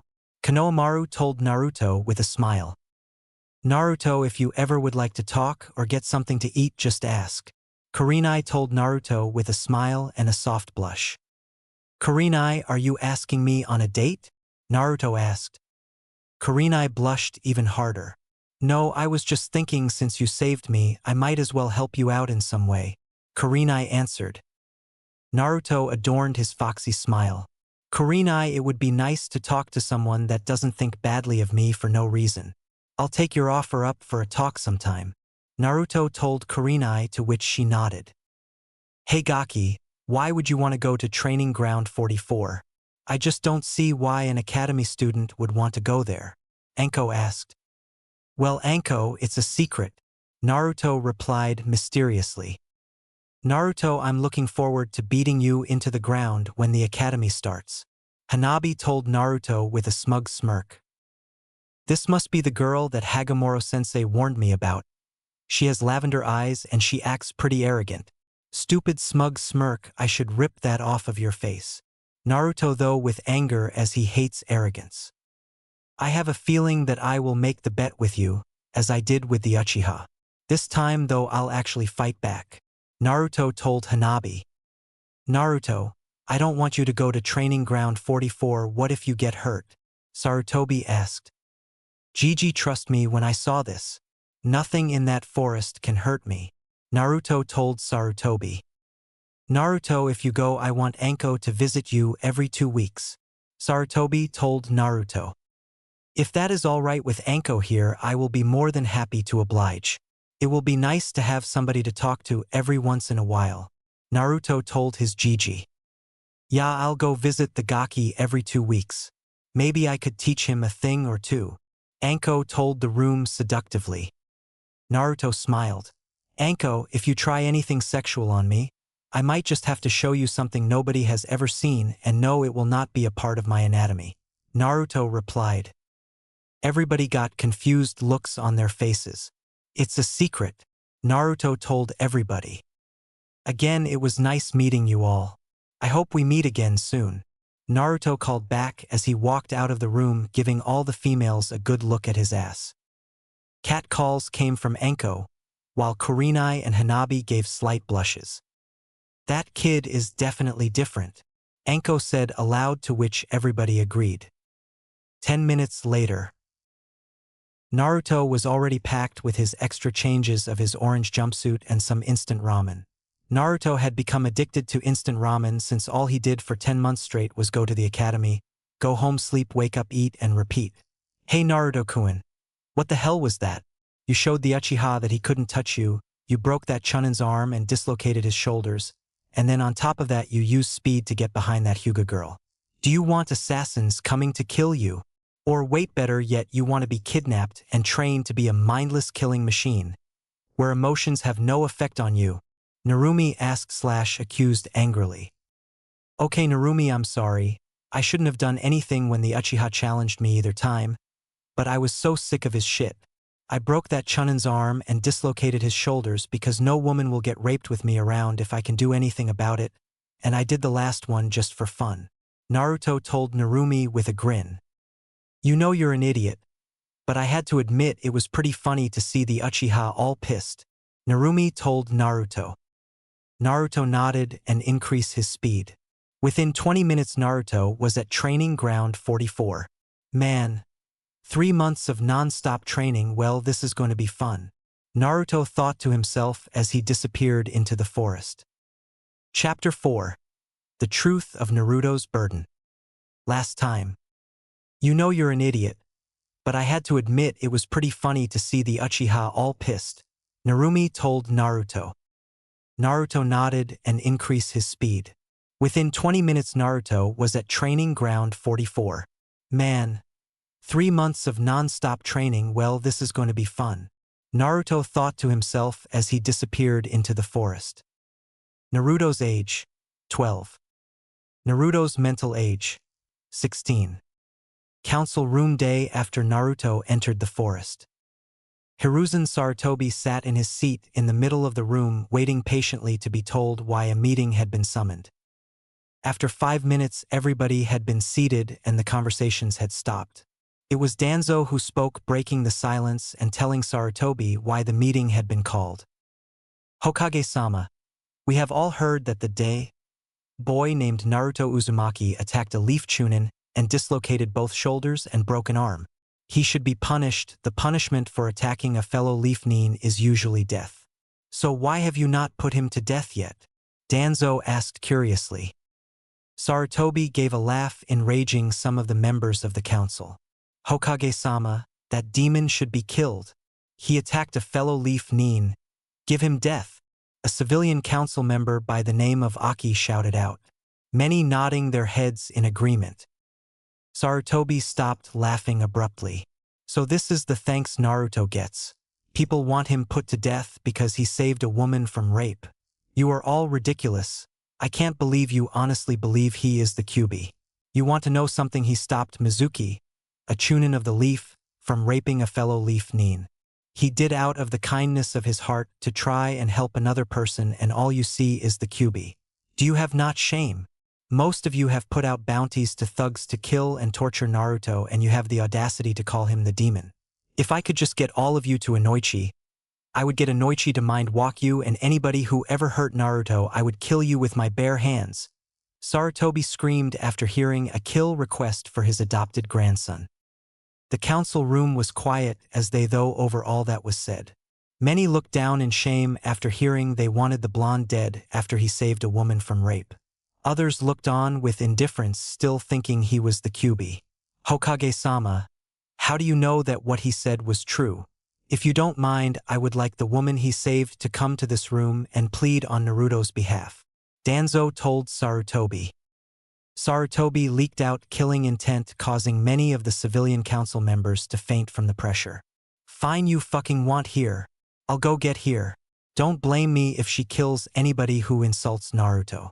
She has grown fond of him ever since he saved her, Sarutobi told the room as he shunshined away. Why do I have the bad feeling this is going to bite me in the ass? Danzo said aloud. Many of the clan heads looked at him as if he was stupid. Maybe because you insulted the Hokage's adopted grandson and he finally snapped? Hayashi Hyuga told Danzo. Sarutobi shunshined back into the council room with a woman standing right next to him, and she didn't look happy. Danzo's face fell into shock. Oh shit! Was all Danzo managed to utter out. Sarutobi looked around the council room, smiling at the faces of shock. Well, it seems a lot of you know Kurenai-san. Kurenai, Danzo here would like to speak on Naruto's behalf. Sarutobi told Kurenai as he stepped back, feeling sorry for anybody who might insult Naruto with her here. Kurenai was a new jounin promoted only a couple weeks ago, but quickly built up a reputation for being a very angry person to anybody that talked bad about somebody she was friends with. Kurenai was known for casting genjutsu on people who insulted her friends or mainly friend, as she really only had Anko until Naruto showed up. Many of the people who insulted Anko found themselves in the insane asylum after having a genjutsu put on them that put them right in the middle of their worst fear. Danzo gulped as Kurenai strode forward, standing in the middle of the room looking very angry. Well, why was I called here? I was in the middle of meeting my new genin team. Kurenai asked the reason for her summons. Danzo looked around, seeing if anybody else wished to tell Kurenai for the reason she was called upon. Seeing none, he mentally shouted, "You fucking cowards!" Regaining his composure, Danzo began to speak. Well, Kurenai-san, it is about Naruto Uzumaki. Danzo told Kurenai. Kurenai instantly relaxed and her eyes seemed to soften as they held warmth instead of ice when she heard Naruto's name. What the hell is that about? Danzo mentally asked himself after witnessing Kurenai visibly softened after hearing Naruto's name. What about Naruto? Is he all right? Kurenai asked, worried her new friend was hurt. Yes, he is all right, all is fine. We were just wondering if you could tell us what happened when Naruto supposedly saved you for being raped. He assaulted a fellow Leaf Nin and we are trying to find his proper punishment. It would usually be death, but we don't have all the facts. Danzo told Kurenai. Kurenai's eyes went cold again. What do you want to know? Kurenai asked. Well, we have it reported that the boy attacked the Chunin without provocation, and that you were engaging in activities with him willingly, Danzo explained. First off, Mizuki invited me to the academy to talk with me about my adopted little sister's progress. When I got there, he tried to get me to have sex with him. I said no, and he tried to force me. I got him to leave me alone, and as I was about to leave, he grabbed me by the neck and was about to punch me in the face when Naruto arrived. Naruto intercepted the punch and incapacitated Mizuki. Naruto was nothing but kind to me, Kurenai told the council members. A council member scoffed. Ha ha ha ha. The demon that's funny didn't know he could be nice. Probably saved you so he could rape you after. Kurenai turned on the man and started hand signs. Kurenai art. Shinigami's presence. Kurenai shouted. The man abruptly started to scream. Kurenai stood there laughing at the man's misfortune. That should teach you to never accuse Naruto again. He is never anything wrong from what I hear, but he always gets glares of hate whenever he is on the street. It's not like it's hard to notice. Everybody glares at him. Hell, even some of the jounin I know talk badly about Naruto. I'm sick of a poor guy who has never done anything wrong being glared at so hatefully. Hell, I didn't even know Naruto, but he still saved me from Mizuki. He even had the consideration to give me the option to look away when he dislocated Mizuki's shoulders. Kurenai stated, looked angrily at everybody in the council room. Why don't you shut the hell up? He's the fucking QB, you dumb bitch. That's why everybody hates him. He has the fucking QB sealed in him. So that makes him the QB. A civilian council member screamed, angry that this woman was sticking up for the demon. Kurenai stood there shocked at what she heard. Before she could respond, Sarutobi was over to the man's seat with a kunai at his throat. Umbu! Sarutobi screamed. For Umbu appeared. Yes, Hokage-sama, they said in unison. You are to take this piece of trash and tell Ibiki that they revealed Naruto's secret. Ibiki will know just what to do. Sarutobi told the Umbu with a sadistic grin on his face.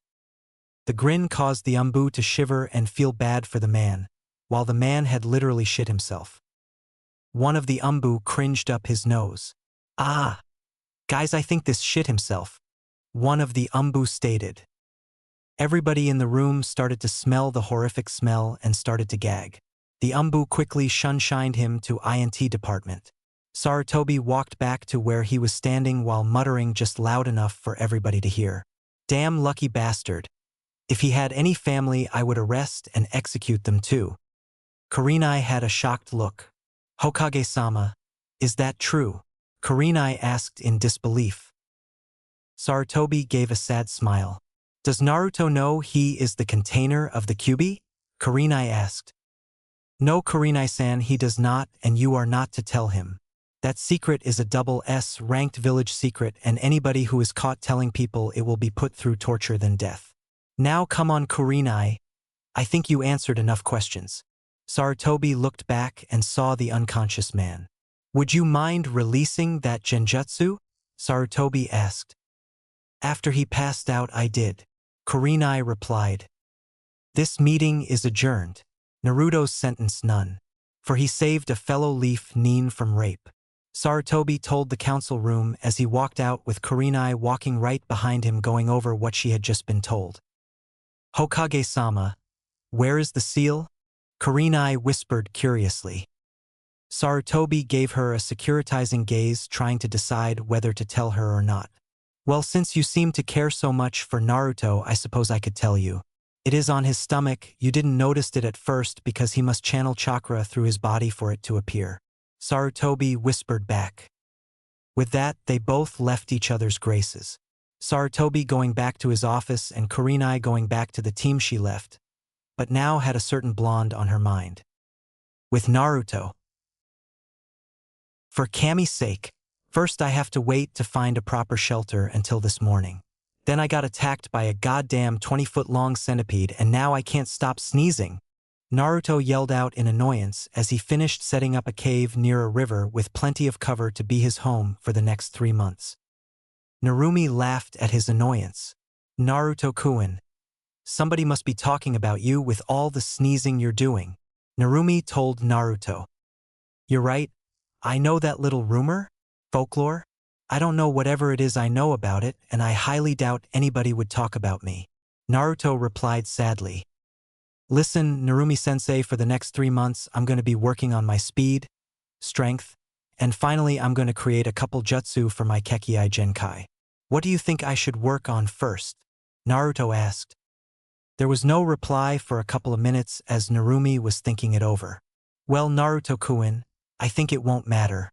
Just limit your speed, strength, and your Kekii Genkai training to a month each. I don't know why you just don't relax for a couple weeks. Honestly, how often do you see a 12-year-old who can hold his own against at least a couple of Umbu?" Narumi asked. Naruto gave a chuckle. "You make a good point, Narumi-sensei, but I wish to continue to get stronger. How else am I going to protect you and Kurenai-chan?" Naruto asked. "Oh, so the woman you saved earlier is now Chan? Wow, Naruto-kun, I thought I was the only woman you needed," Narumi told Naruto with a playful tease. Naruto sputtered and blushed. "Narumi-chan, stop teasing me. You know about my hormones, and I was just saying Chan because I felt like we became friends," Naruto answered back. "Now I'm tired and want to go to sleep. I'll talk to you when I get up. Good night, Narumi-chan," Naruto told Narumi as he fell into a deep sleep. Time skipped 2 months and 2 weeks. In the early afternoon, Anko and Kurenai came running out in the forest looking triumphant as they spotted Naruto. What Anko and Kurenai saw shocked them. They had come out and saw Naruto perform his new mastered jutsu. Storm Release. Cloud Divination. Naruto, now 5 feet 10 inches, stood before a smoldering, split tree. "Yes, finally got that down. God damn, that took a long time," Naruto declared happily as he turned around only to be shocked. "Oh shit," was what Naruto yelled when he saw Anko and Kurenai with their mouth agape staring directly at Naruto. "What the fuck was that?" Anko screamed. "Oh well, it appears I need to tell you some things to tell you both. Please come here," Naruto asked calmly. Naruto entered the cave and sat down on a log he had dragged into the cave. Anko and Kurenai walked into the cave and sat on a log opposite of Naruto, staring directly at him. "Explain," Anko demanded. Naruto gave a slight chuckle. "Well, what you ladies saw was a Kekii Genkai of mine. I have kept it hidden and came out here to practice it. That is why I left." Naruto sort of lied, sort of told the truth. "Well, it's lying as didn't tell them where I got it from," Naruto thought to himself, gauging their responses. "Wow, what Kekii Genkai is that?" Anko asked curiously as Kurenai studied the blonde.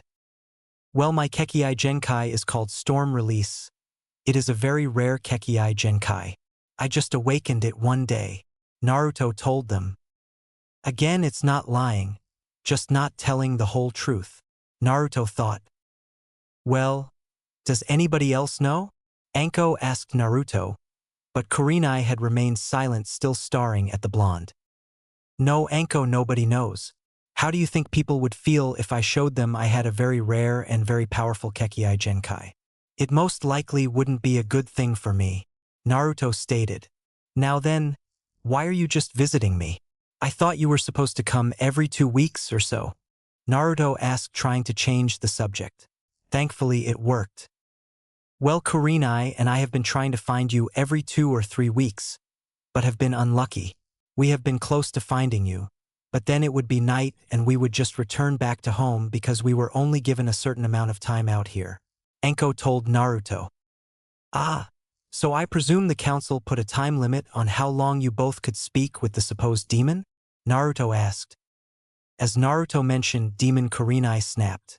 "Anko-chan, please leave, I need to speak with Naruto. Kun, please inform that Hokage that I will be gone for the rest of the month," Kurenai told Anko.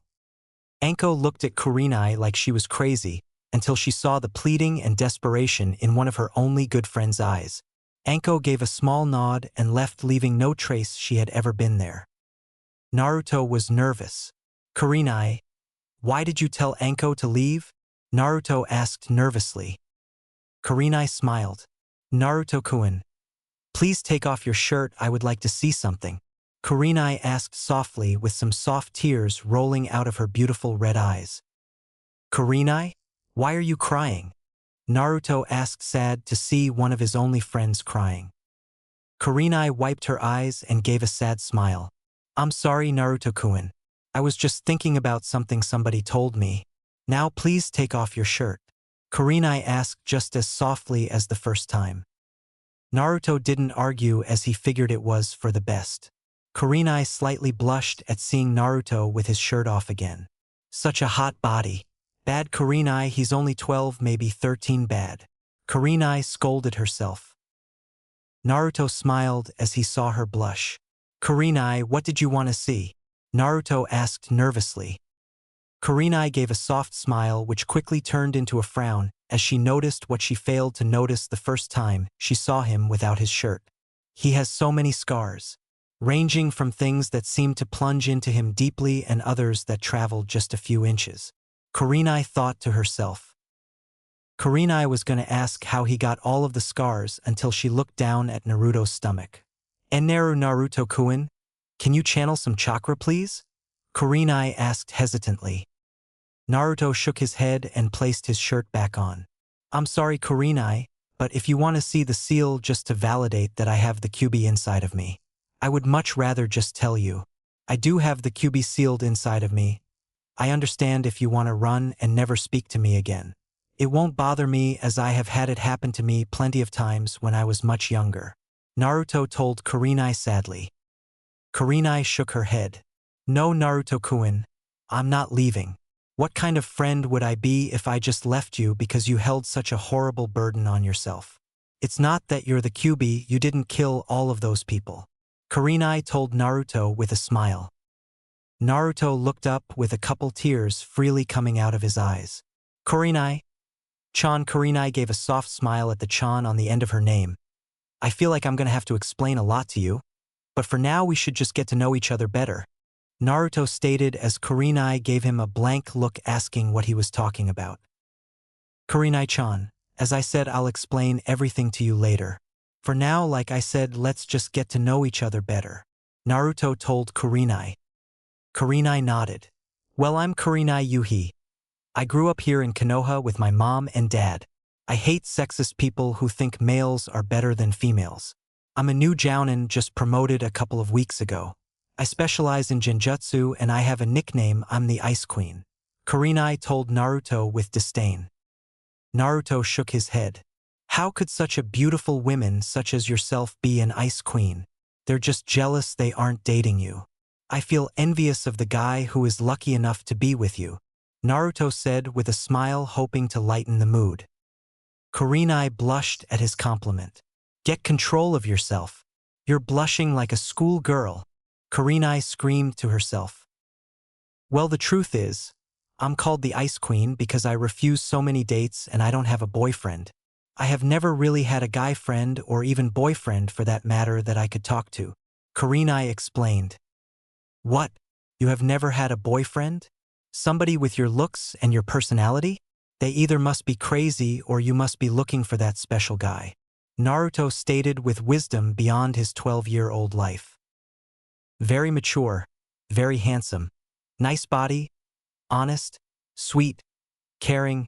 Damn it, Kurenai. Bad, stop thinking of Naruto-kun like that. Kurenai scolded herself once again.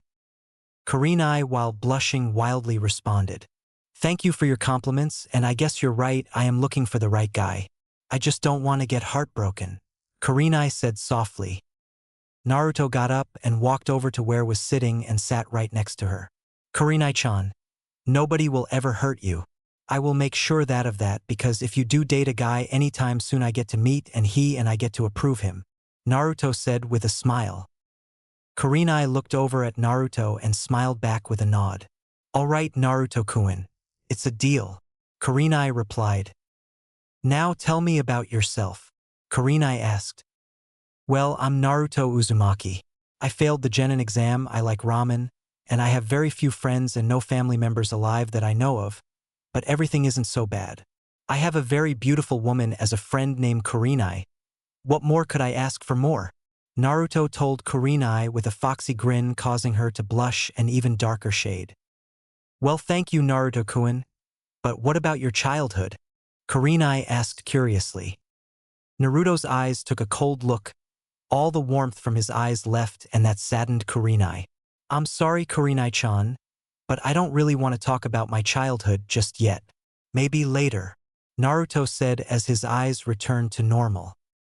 Naruto and Kurenai laughed and joked for the rest of the night before they went to sleep. Kurenai didn't bring anything other than a couple pairs of clothes she always carried with her because of missions. Since Kurenai didn't bring anything to sleep on, Naruto offered that she could sleep on the air mattress while he would sleep with just a cover. Kurenai didn't allow that, stating that the bed was big enough for two and she wouldn't mind as long as he didn't try anything, she had said with a smile. They both climbed into the bed and quickly fell asleep. Both had enjoyed the night they had together. Chapter 5, School Time, It's Time to Play. Last time. Naruto and Kurenai laughed and joked for the rest of the night before they went to sleep. Kurenai didn't bring anything other than a couple pairs of clothes she always carried with her because of missions. Since Kurenai didn't bring anything to sleep on, Naruto offered that she could sleep on the air mattress while he would sleep with just a cover. Kurenai didn't allow that, stating that the bed was big enough for two and she wouldn't mind as long as he didn't try anything, she had said with a smile. They both climbed into the bed and quickly fell asleep. Both had enjoyed the night they had together. Naruto age, 12. Naruto mental age, 16. Hokage's office, after Anko got back from seeing Naruto. What do you mean Kurenai is staying with Naruto? Sarutobi asked. Anko looked nervous. Shit, don't kill me, was a thought that crossed Anko's mind. Well, Hokage-sama, like I said, Kurenai stayed with Naruto and will be with him for the next 4 weeks, Anko replied. The Hokage paled and suddenly seemed much older than his age. Please no. Kurenai can't tell Naruto about the Kyuubi, the Hokage screamed in thought. That's unacceptable. You go get Kurenai now, Sarutobi yelled. I will not go get her, Anko replied defiantly. What did you just say? Sarutobi asked, thinking he must have misheard her. Anko looked sheepish, but quickly recovered her resolve. Hokage-sama, we both know what that boy has gone through. Kurenai will be good for Naruto. If anything, they will develop a close friend relationship. Tell me that won't be good for Naruto? He has a hard enough time bonding with people. Kurenai will help him. Just give her 4 weeks. I'll even take up Genin team. Anko stated with a grimace at the end. The Hokage was taken aback. It's true. Naruto doesn't seem to have a lot of social skills. He also seems to be holding in a lot of secrets and hurt. Maybe Kurenai will help. Sarutobi thought to himself. Very well, Anko. I will allow Kurenai to stay with Naruto for 3 to 4 weeks, depending on when Naruto gets back. You, Anko, will begin immediately as the replacement sensei for Kurenai. You will train them seriously and be on time, or I will have Kurenai retrieved and you will be doing D-rank missions for 4 months. Understood. Sarutobi asked with a gaze that said, Don't cross me. I'll make your life living hell. Anko shivered. D-ranks. Fucking hate them. Anko screamed in thought. Yes, Lord Hokage. Anko spoke and left. Oh, Anko, be at Training Ground 8. There you will meet your team. Sarutobi said with a laugh. Those genin are in for a very rough 4 weeks. Sarutobi thought as he watched Anko walk out of the Hokage's office. Present time, morning after Kurenai and Naruto fell asleep. Naruto awoke, but kept his eyes closed. After one of the most fun nights he ever had, Naruto had an amazing night's sleep. So warm, Naruto thought as he tried to stretch his arms. Why can't I move my arms?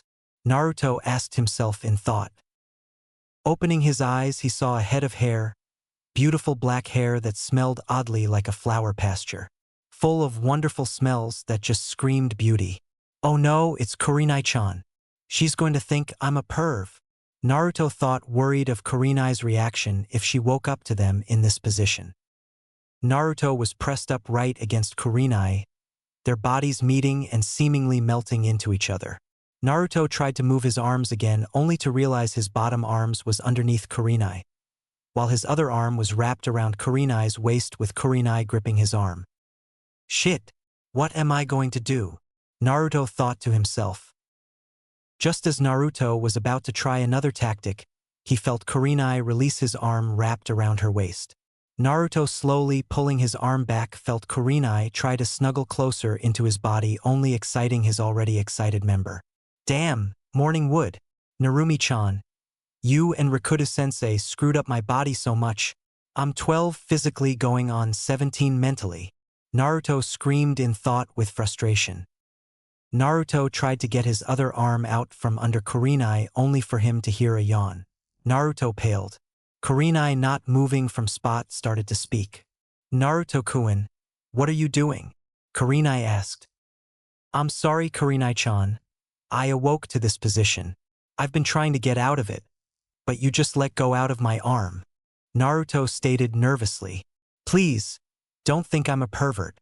Even more, don't beat me into a pulp. Naruto, though, worriedly. Oh, it's okay. Naruto, what am I feeling poking me in my butt?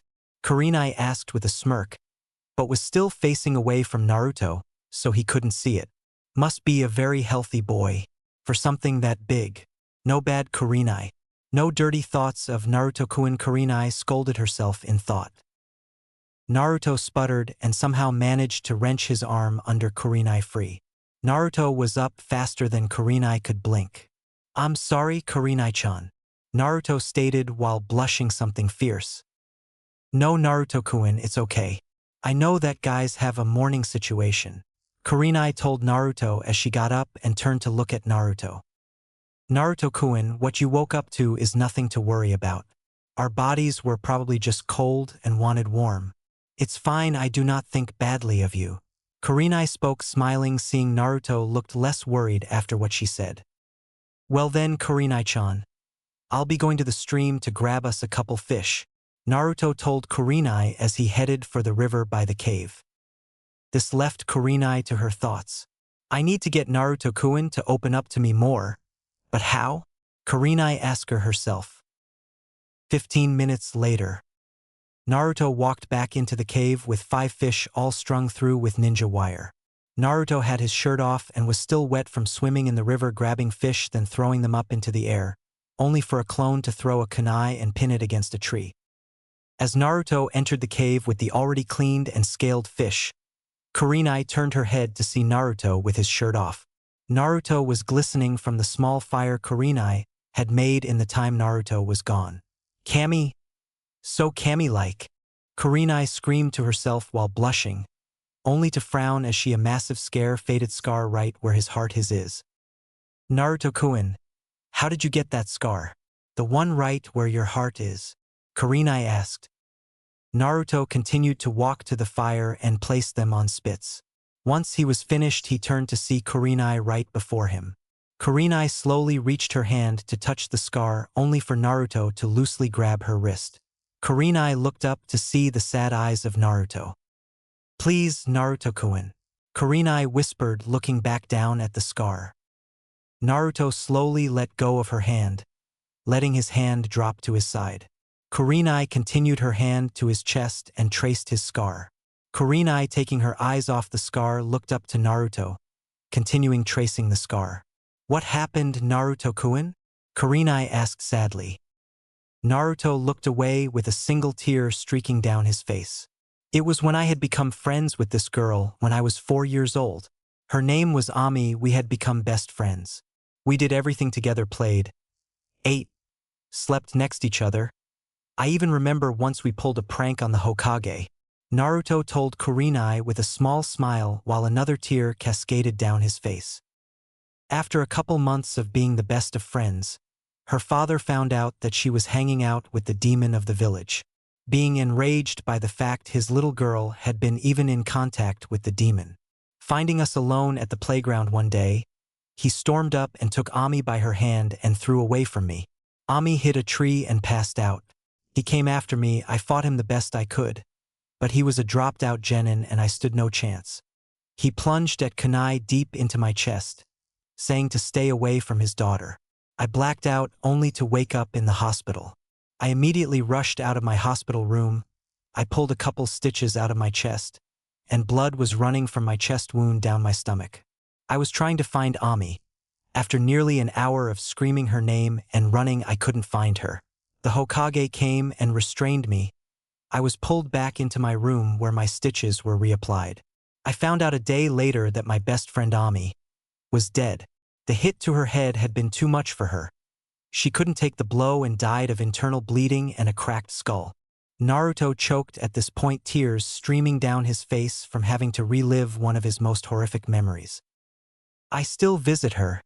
She was my first friend, my only friend. We had plans of being ninja together. It was all my fault.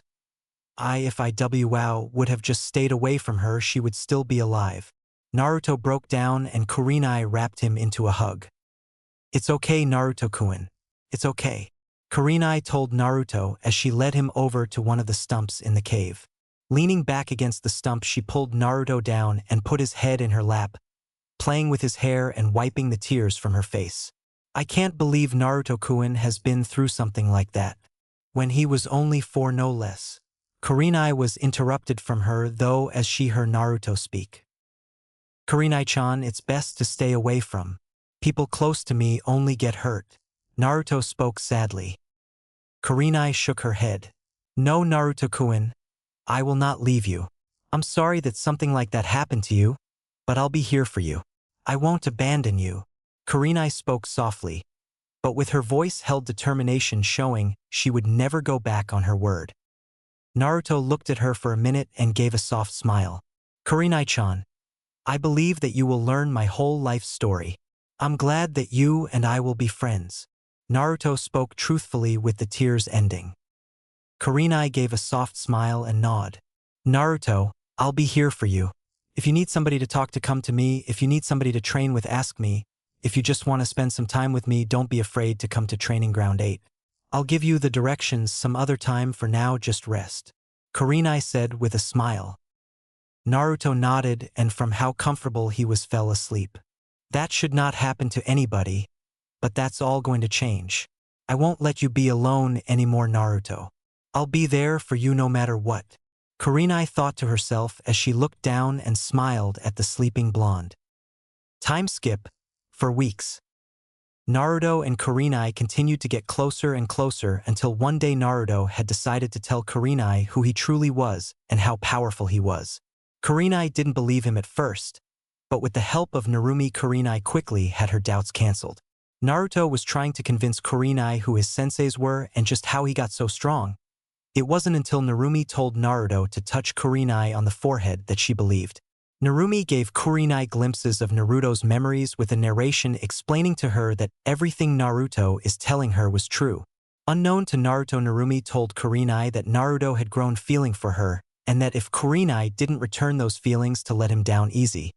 For if she didn't, Narumi would somehow escape and unleash havoc upon her. Kurenai responded with she had been growing feeling for Naruto and she would return them soon.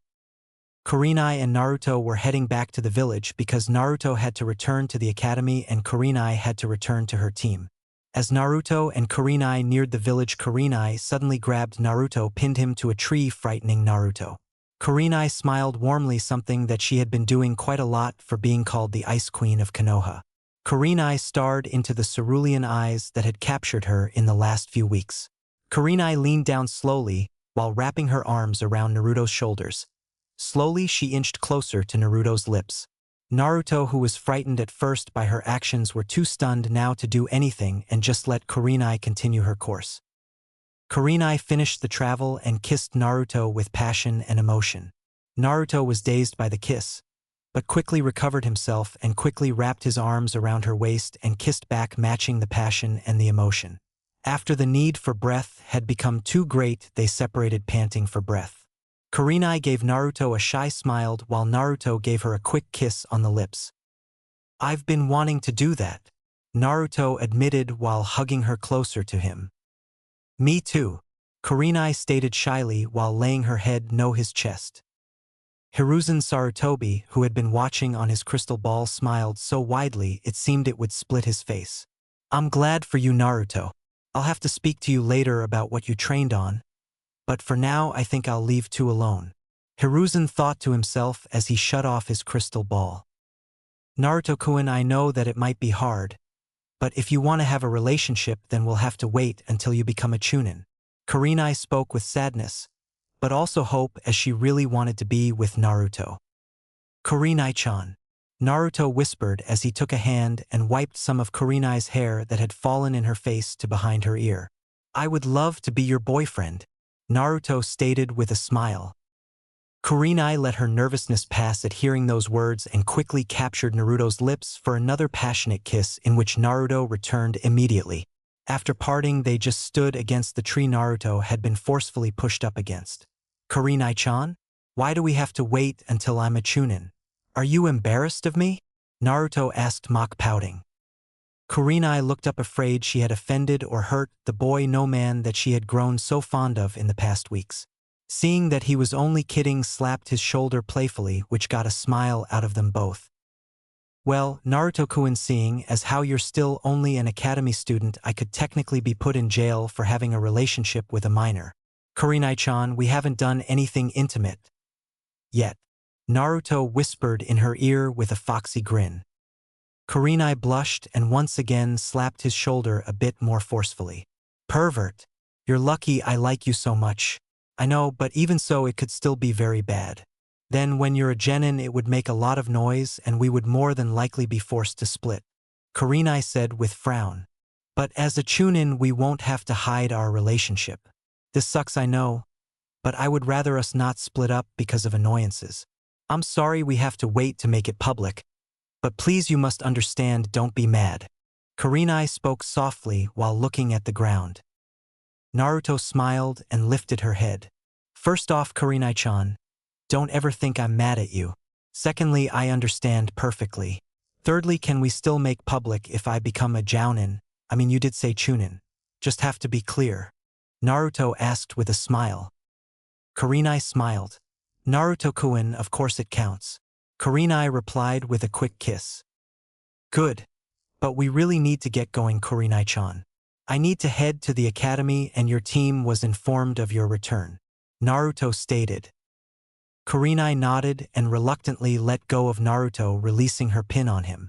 Fine, Naruto-kun. Naruto smiled. Watch this.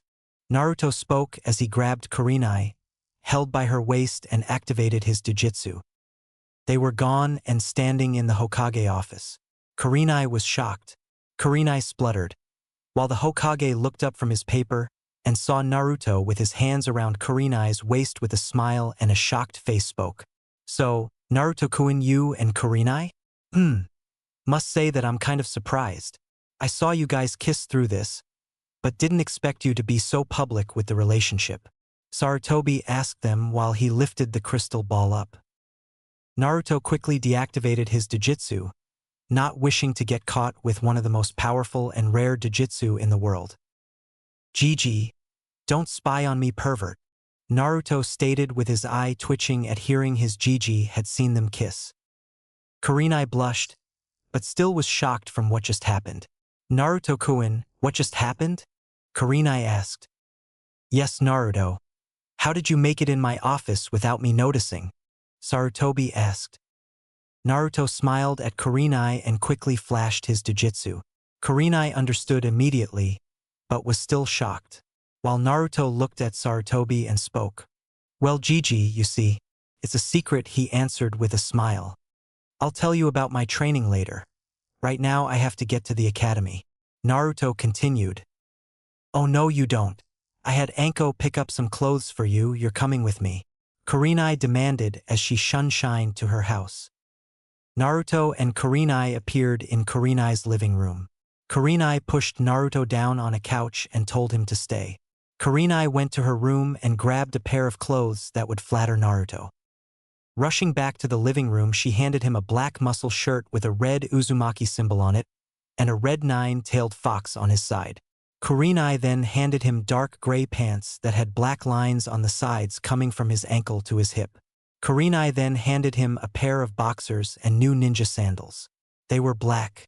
Naruto accepted the gifts and gave Kurenai a quick kiss. You don't have to act the part of the village idiot anymore, Naruto-kun, Kurenai stated with a smile. Naruto quickly ditched his jacket and his undershirt, which was replaced with his new black muscle shirt. Kurenai left the living room to allow Naruto to quickly change. Naruto shed his sandals, pants, and underwear, quickly replacing them all with the gifts Kurenai had gotten for Naruto. Naruto snuck into the kitchen where he quickly turned Kurenai and gave her a deep kiss. Thanks, Kurenai-chan, Naruto said with a smile as he noticed Kurenai looked a little dazed. Kurenai regained her composure. You're welcome, Naruto-kun. I have some more clothes for you, but hurry up and head to the academy. It should be interesting this year, Kurenai stated with a huge smile. Naruto returned the smile and gave Kurenai another quick kiss. See ya, Kurenai-chan, Naruto said. Naruto stepped back and shunshined to an academy bathroom. This year should definitely be interesting, Naruto spoke to himself. Chapter 6, Graduation for Real. Last time. Naruto returned the smile and gave Kurenai another quick kiss. See ya, Kurenai-chan, Naruto said. Naruto stepped back and shunshined to an academy bathroom. This year should definitely be interesting, Naruto spoke to himself. Naruto walked out of the bathroom and looked out down both ends of the hall. I can't believe I have to do this again, Naruto spoke to himself while sighing. Might as well get over it. Not like I can do anything about it now, Naruto thought to himself. Naruto walked down the hall that led to his classroom. Reaching the classroom, Naruto took a deep breath. Entering the room, he could see about 30 kids in the class, instantly recognizing Hanabi and Konohamaru. Naruto walked over to Iruka to say hello. What's up, Iruka-sensei? Naruto asked. Iruka turned around smiling as he heard the voice of a child he had high hopes for. Naruto, how have you been? Iruka asked as he took in Naruto's new appearance. The class stopped their conversations and looked down to see a boy talking to their sensei. Hey, Iruka-sensei, who is that? A girl with carrot orange hair asked. Well, Moegi, this is Naruto. He'll be with us this year. Irika replied. Ha ha ha. That's that kid who couldn't even pass the exams. A random boy laughed out. The class erupted into laughter besides Konohamaru, Hanabi, and Irika. Naruto remained stoically quiet, waiting for the class to stop laughing. The kids, seeing no reaction, stopped, wondering what was up with this kid. Naruto slowly walked to the very back of the room, where he proceeded to sit down at a desk located near no one and fell asleep. Irika sighed. Yap, going to be a long year for you, Naruto. Irika thought to himself. Irika started roll call while checking anybody he knew was there off. Konohamaru and Hanabi, who had been sitting next to each other, looked back at the blonde. I wonder what's up with him. I definitely don't feel like he could fail, unless he wanted to. Konohamaru whispered to Hanabi, to which she nodded in agreement. Doesn't matter. I'll beat him and show him who is the best in this class. Hanabi whispered back, to which Konohamaru rolled his eyes. Yeah, sure you are. What happened to me? I thought we were rivals, because as I recall you haven't really beaten me in anything. Konohamaru whispered with a chuckle. Hanabi stayed quiet, just looking at Naruto. Irika had finished the roll call. Alright class, this is a question for your opinion. There is no right or wrong answer. I want you all to answer it truthfully. Irika stated loudly so everybody could hear. Who do you think is the most powerful Hokage? Irika asked. Irika got many answers, mostly the third or the fourth. Hanabi answered fourth, in which Irika sighed, and then Konohamaru answered third, which was expected, but Irika still was disappointed. The point of this question is to get them to think about the question and discover what makes them strong and weak. No Hokage is truly stronger than the other. Sure, the fourth is clearly more powerful than the second, but the point is if you were to all put them in their prime, they would all have different advantages, but ultimately it would all come to play out on what type of terrain they were fighting on and what mindset they were in. Irika thought to himself, hoping that one of his students would get it. Irika was hoping that it would be Hanabi or Konohamaru, as they are the most promising academy students they have, but alas, he was disappointed. That is until he got to Naruto. Alright Naruto, who do you think the strongest Hokage is? Irika asked. Naruto looked to be asleep, and Irika was about to yell at him, until he heard Naruto speak. That is a completely opinion-based answer, as you said. But the question is kind of dumb. All the Hokages have something special about them. For the first it was his wood ability, for the second it was him being able to manifest water from the water molecules around him, for the third it is how cunning and ninjutsu powerful he is, and for the fourth it was his Hiraishin and Rasengan, in which he is usually named the most powerful. I for one do not believe that any are stronger than the other. They all have their flaws and strengths. If you know how to expose those flaws, then even the mightiest could fall. Therefore, unless you know how strategy-driven each Hokage was, you don't know who truly was stronger. Naruto answered with him, peeking a look at the class, then resting his head on the desk again. Irika sat there shocked. What the hell? Irika shouted in thought. Very nice answer, Naruto. Irika told Naruto. The class was staring wide-eyed at Naruto. Naruto just confirmed Konohamaru's and Hanabi's suspicions. No way an answer like that came from a dead last. Hanabi whispered to Konohamaru as he nodded. Naruto stayed motionless. Narumi-chan, how are you today? Naruto asked. Narumi smirked. Well, Naruto-kun, kind of boring until you just shocked the class. Ha ha ha ha ha. Did you see their faces? They looked like you grew a second head.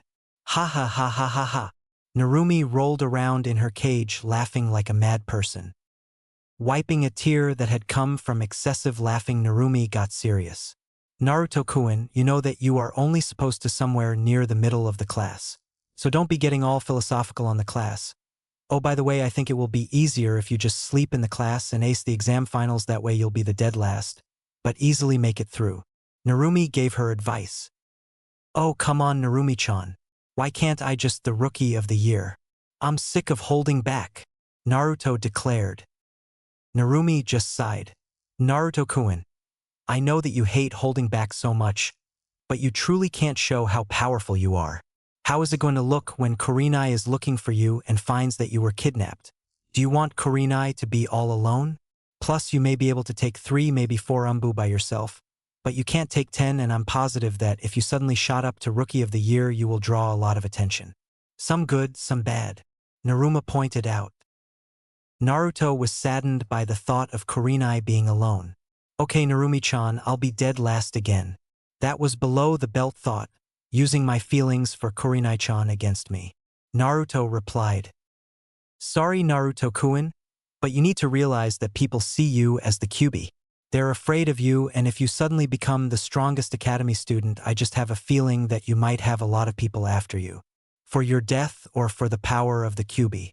Sorry, I put so much strain on your life, Naruto-kun. Narumi stated sadly. No need to worry about it, Narumi-chan. All I have to do is act like a dobe, and then I get to have some fun being a genin. Won't be too hard. Naruto replied. Narumi-chan.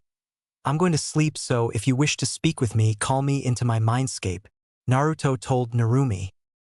Naruto promptly fell asleep thinking, this is going to be a boring year. Time skip 1 year. Naruto-kun. Get up, you need to go to school, Kurenai told Naruto while sitting on their bed.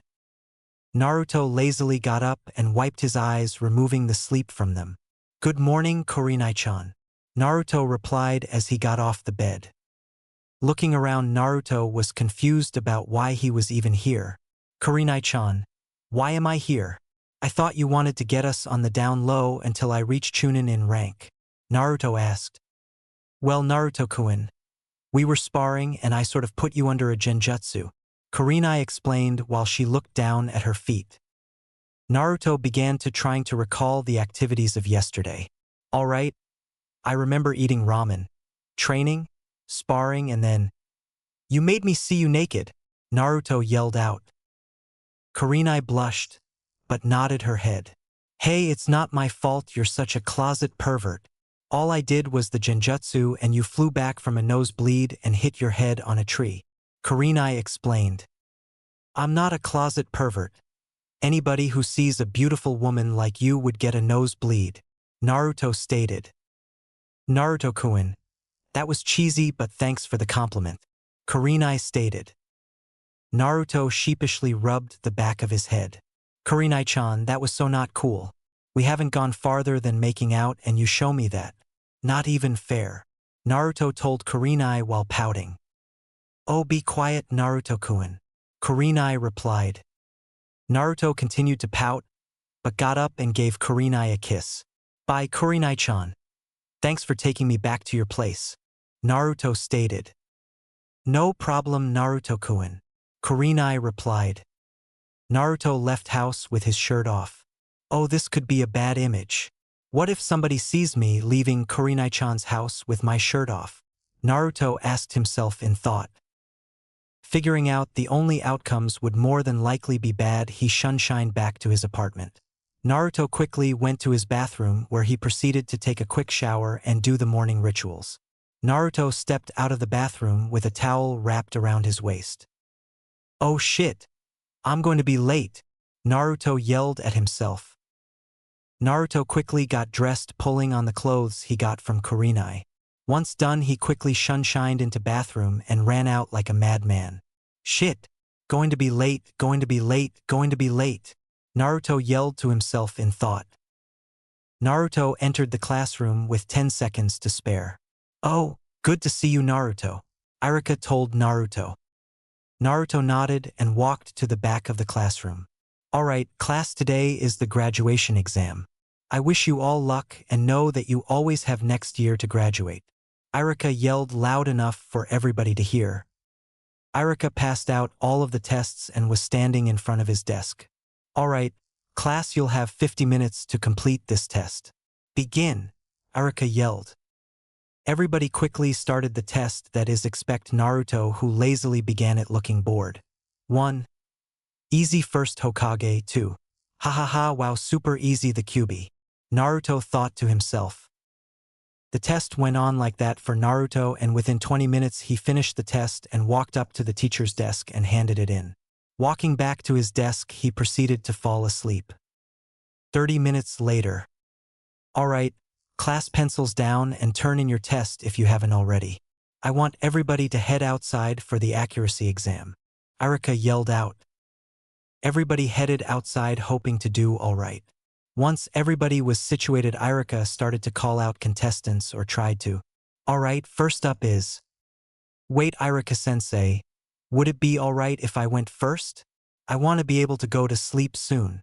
Naruto explained the reason why he wanted to go first.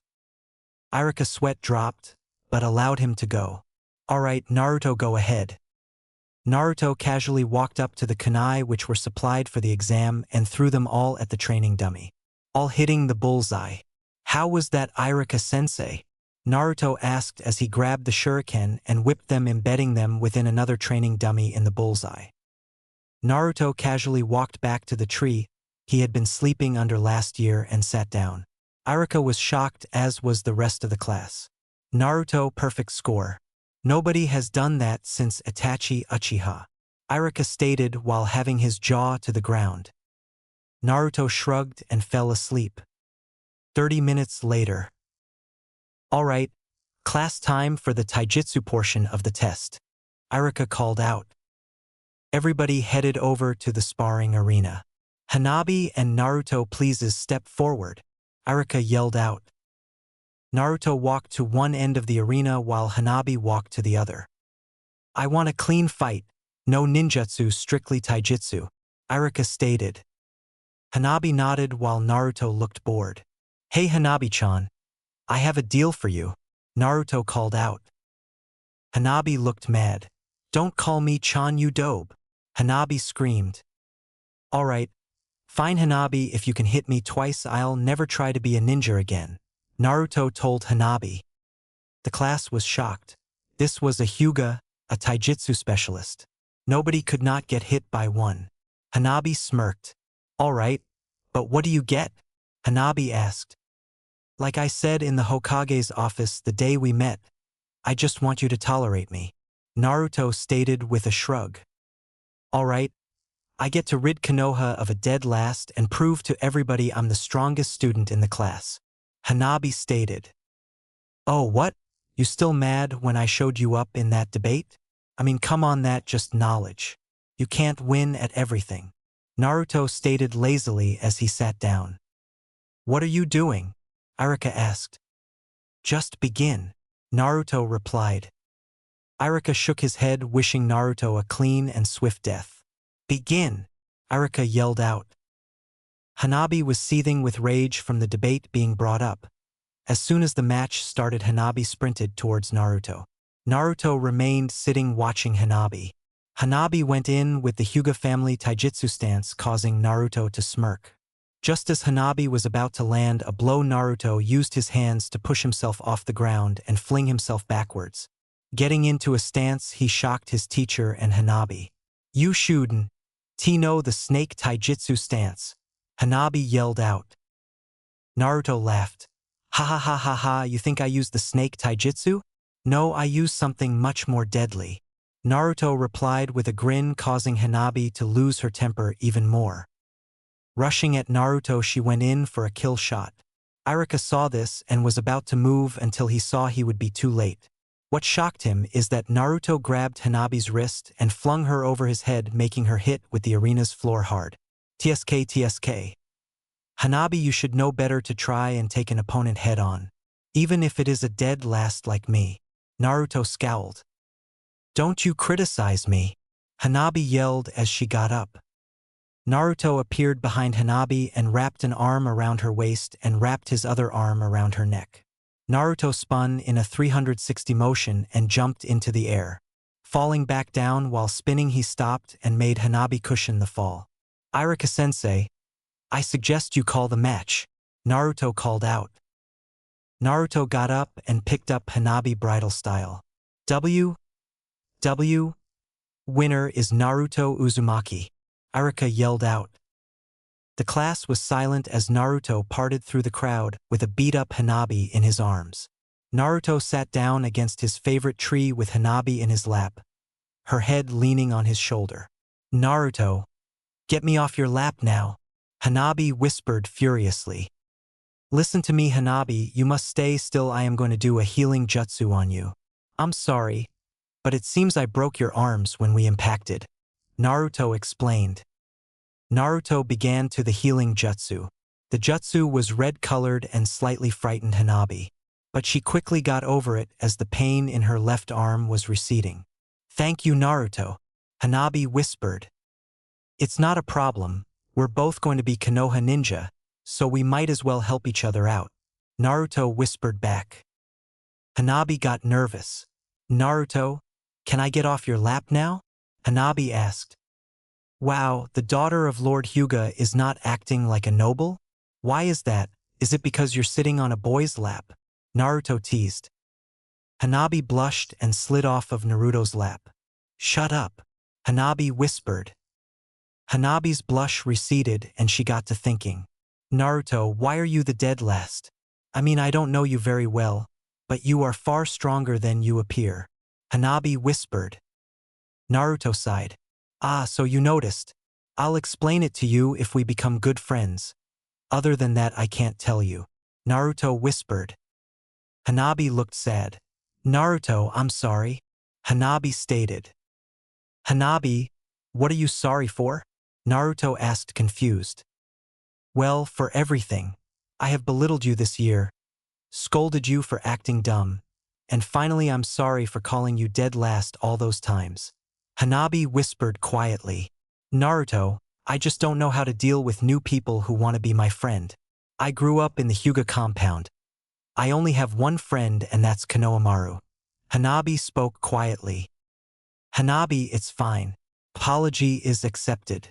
Let's just sit here and wait for the next portion of the test, Naruto stated, to which Hanabi nodded in agreement.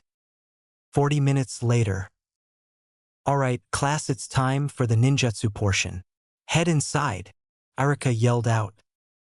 Hanabi and Naruto headed inside where they sat together in the back of the class.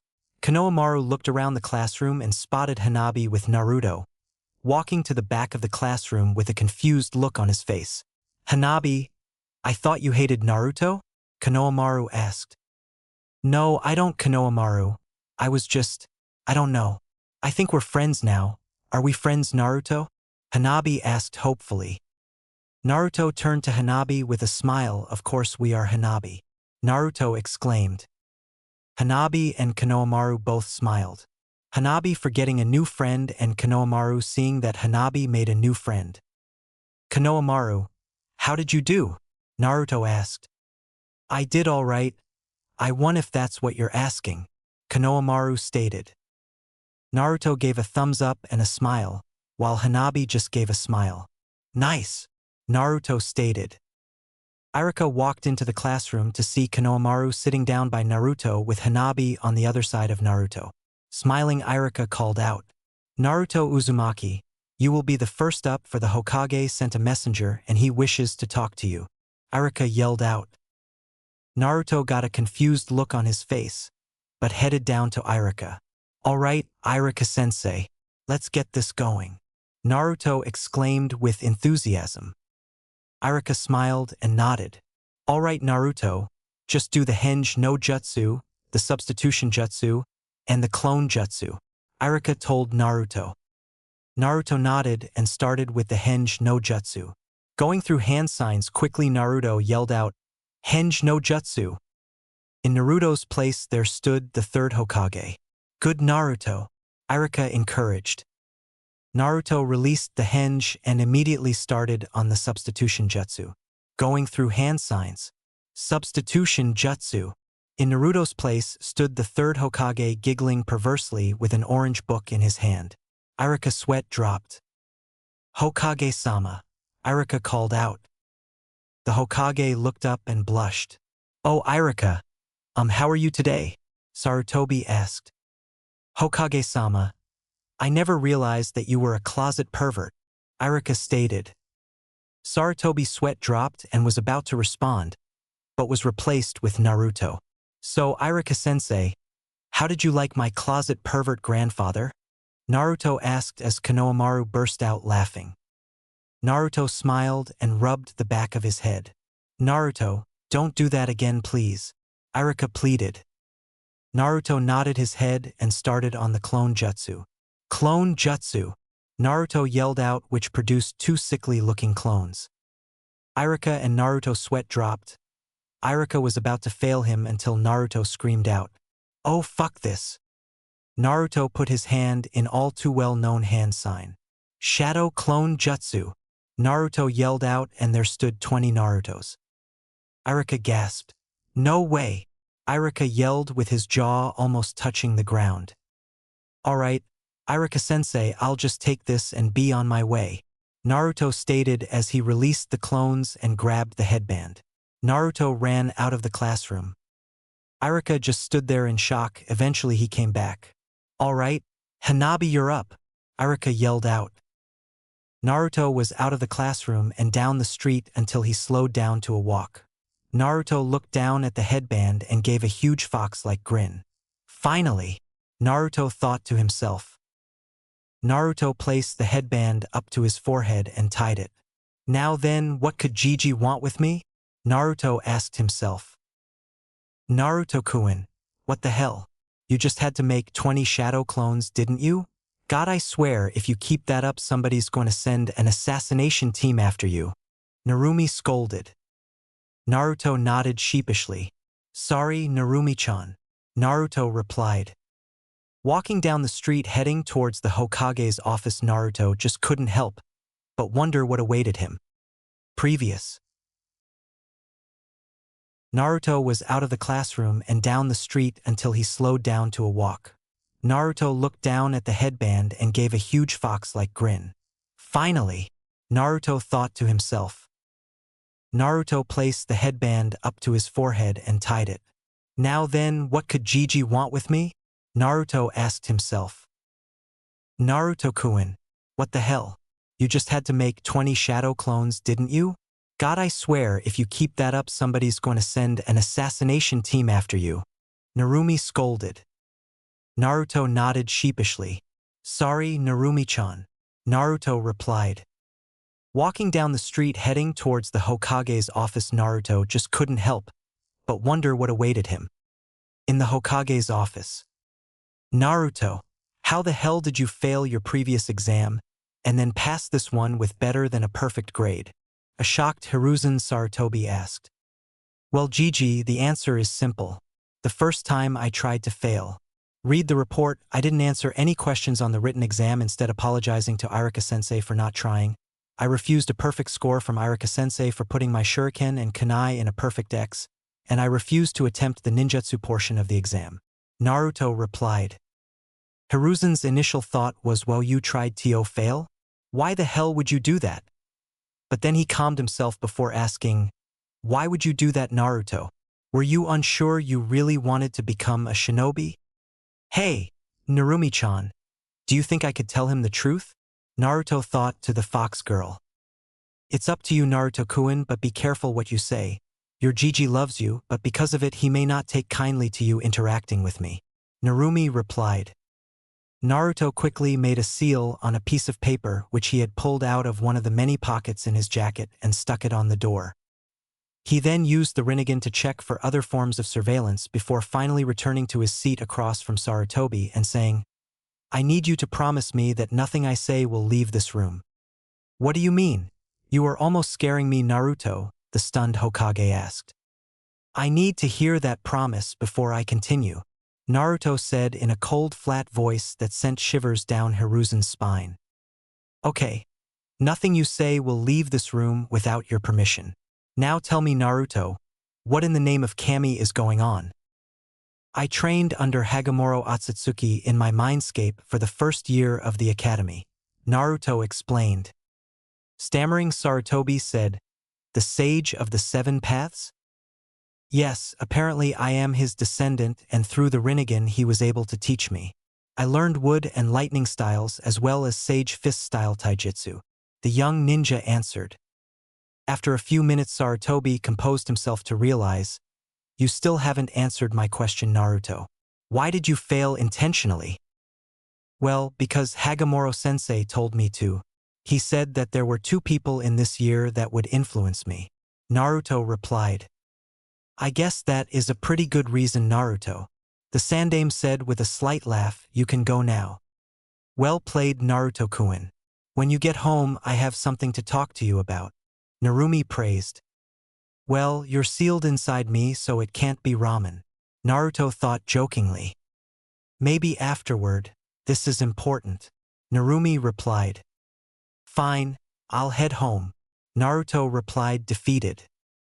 Naruto dropped any thought of restraint and sprinted towards home at full speed. When he got there, he lay down on his bed and closed his eyes, entering the realm of his mind. In Mindscape. When Naruto entered his mindscape, he was immediately bowled over by a large mass of warm orange fur. Narumi-chan, can't breathe. Naruto managed to gasp out and the fox girl smothered him. After a minute, Narumi released the boy and helped him to his feet before staring silently into his eyes. What was the important thing you had to tell me? Naruto asked. I have wanted to tell you for so long. I love you, Naruto. Ever since I was sealed in you as I watched you grow as a boy, enduring hell but never stopping caring for your tormentors. All you ever wanted was to be accepted and treated like a normal person, but when they looked at you, all they saw was me and they hated you for it. I am so deeply in love with you, Naruto, but I don't deserve you.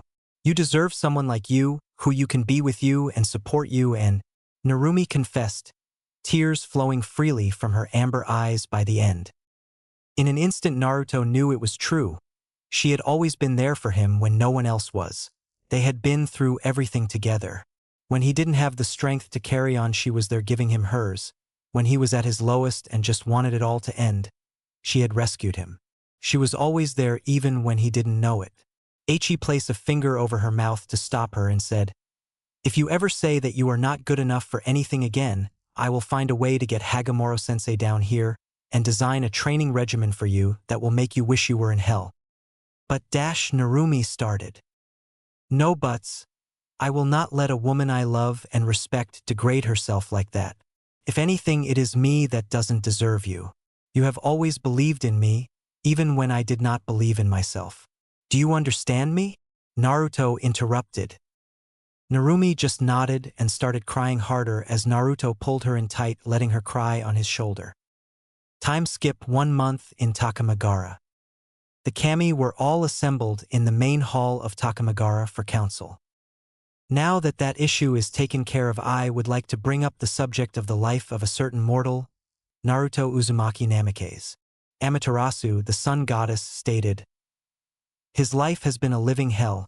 He has been beaten within an inch of his life, even taking into account his Uzumaki regeneration. He always stands up for what is right, even if it means fighting an ex-shinobi 3 times his size. In that same incident, his best friend was accidentally killed by her own father for being friends with Naruto. Even after all this, he holds absolutely no malice towards those who have hurt him. Finally, he has been an orphan since he was an hour old. His parents died in order to save the same village which has persecuted him. His father sealed half of the Kyubi no Kitsune into him. She has since become one of his only friends, and it has since come to our attention that she was under the control of one Obito Uchiha in the guise of Madara Uchiha. We have messed up majorly and we need to rectify our mistakes. For this I have a few propositions. First, I propose that the other half of the Kyubi's power be restored unto her, so she can better assist Naruto. Secondly, I propose that Naruto's be brought back. The goddess concluded. Susanoo, the storm god, spoke next. To complete formalities, motion to vote on said propositions as one bill. Seconded, another god said. All in favor? A minor god who was acting as presiding officer said. All of the major gods raised their hands for the formality. Motion passed. All in favor of passing the bill? The presiding officer said. For the first time in history, the vote was a unanimous yes. With Naruto in mindscape. Naruto was standing next to Narumi after having added a meadow and a yellow ranch-style house with white edgings, terracotta-color shingles, and a red door for her to sleep in when suddenly Narumi started glowing crimson. Narumi, you're glowing, Naruto exclaimed in surprise. Thank you, Narumi said. No, you are literally glowing, Naruto replied. At that moment, Narumi felt a huge surge of power. Apparently the kami have decided to give me back the other half of my power. she exclaimed excitedly. What do you mean the other half of your power? Naruto asked confused. When your father sealed me into you, he also sealed half of my power into himself just in case the seal ever broke, and I was still under the power of the Uchiha's Genjutsu. Narumi explained. That's great, I guess, but why now? Naruto said skeptically. Good question, Naruto. Narumi agreed. Then they both heard a knock on the door outside his mindscape. You had better get that, we can celebrate later, Narumi said. In Naruto's apartment. There was a second loud knock at the door. I'm coming, Naruto yelled. When he opened the door, he thought he was under some kind of genjutsu. In front of him was the fourth Hokage and a red-haired woman he had never seen before. Instinctually, he tried to break the illusion but failed. Who are you and what do you want? I know that you look like my parents, but they died 14 years ago, Naruto asked, his hand falling to his kunai. I was hoping that the person we asked was thinking of a different Naruto or had told us the wrong address. The Yondaime Hokage said sadly, then replied, We are your parents, Naruto. You can't be. My parents died when Narumi was forced to attack the village, Naruto retorted. Yes, we did, Kushina replied. But then the kami resurrected us to make up for your terrible life so far. If you don't believe that it is really us, tell Narumi that I was the scroll and she was the kunai sealed within. Though a kunai can save a life as easily as it can take one, Minato instructed. It's them, Naruto, that is how they would test each other, Narumi said in complete shock. Naruto got a look in his eyes that both Minato and Kushina recognized as mischievous. I know a great way to surprise Hiruzen. Hiruzen? As in Hiruzen Sarutobi? The Sandaime Hokage? The Yondaime asked. Same one, and he is still Hokage. He took over after you two died and just never stepped down, Naruto answered. So, what's the plan? Kushina asked. Hokage's office. Hiruzen was reading Aragon by Christopher Paolini after losing a bet with Naruto that the boy couldn't think of a new use for Kagebunshin no Jutsu. He came up with faster training and any official's arch-nemesis, paperwork. Then his surrogate grandson burst through the door. Hey Gigi! Naruto exclaimed. Hello Naruto. Thanks to shadow clones, I'm all caught up on my paperwork, so I am able to read Aragon, Sarutobi stated. That's great, but I have even better news, Naruto replied.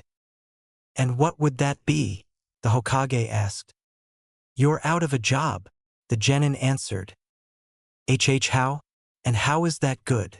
The shocked Kage asked. Then the door opened to reveal Minato and Kushina. Because we're back, Minato said. Sarutobi fainted and all the clones dispelled from shock. After a few minutes, the Sandaime started to regain consciousness. Oh, that was a weird dream. I wish it could be true, but… Sarutobi stopped mid-sentence when he opened his eyes and saw the other occupants of the room. Minato? Kushina? Please tell me this isn't just one of Naruto's terrible pranks and you are just hinged shadow clones. Nope, not a dream or a genjutsu either, we are really back, Kushina answered. But how? A completely confused Sarutobi asked. Long story short, Naruto's life has sucked and the gods decided to make it up to him and resurrecting us was one part of that. Time skip Naruto's 14th birthday 0600 hours. Mental age, 19. Good morning Kit, happy birthday, Narumi said. Happy anniversary of our meeting Narumi-kun. I have a present to both of us. And what would that be? Narumi said in a sultry tone. Nothing like that. I will show you when I get in there. Mindscape. When Naruto got into his mindscape, he immediately put a blindfold onto Narumi, then set to work adding the kanjis for door, bridge, and river among others to the seal. When he was finished, Naruto removed the blindfold. Narumi was speechless. There was now a mountain range in the distance with a forest at the base and a river cutting through the lush hilly meadow. This isn't even the best part, Naruto said. They walked through the house to the back where there was now a door. Where does the door lead? Narumi asked. Get some clothes on then go through it to find out. Naruto replied. A few minutes later Narumi came down the stairs with a simple black silk kimono on. She went through the door and saw that she was in Naruto's room of the Hokage mansion. How? Was all Narumi could say. I modified the seal with help from Dad, Naruto answered. Who knows? Narumi inquired. Only you and I, Naruto replied. But you just said that your dad helped you with the seal? Narumi countered. He did. He told me how to add a chakra door to a seal for a new type of kunai tag I am working on. Naruto revealed. Let's show them, the vixen said in a mischievous tone. In Hokage's office.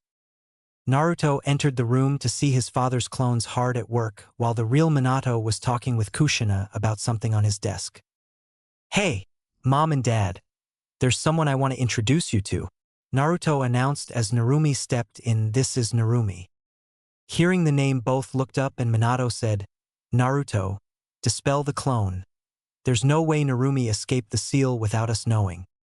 Narumi then spoke up, Kushina. Do you remember the conversation we had on the way back from Kumo?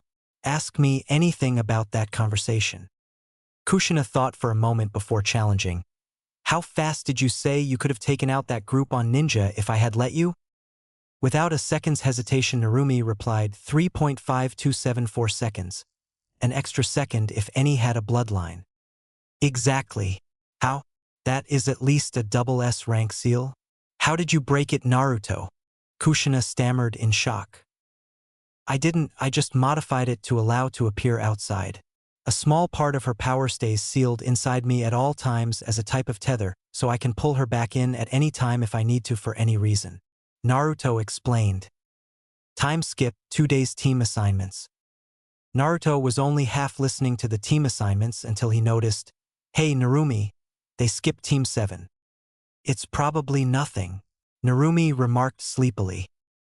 Then Naruto heard Irika say, most of you are probably thinking that we accidentally skipped team 7 and that there are way too many genin left for one cell. Both are false.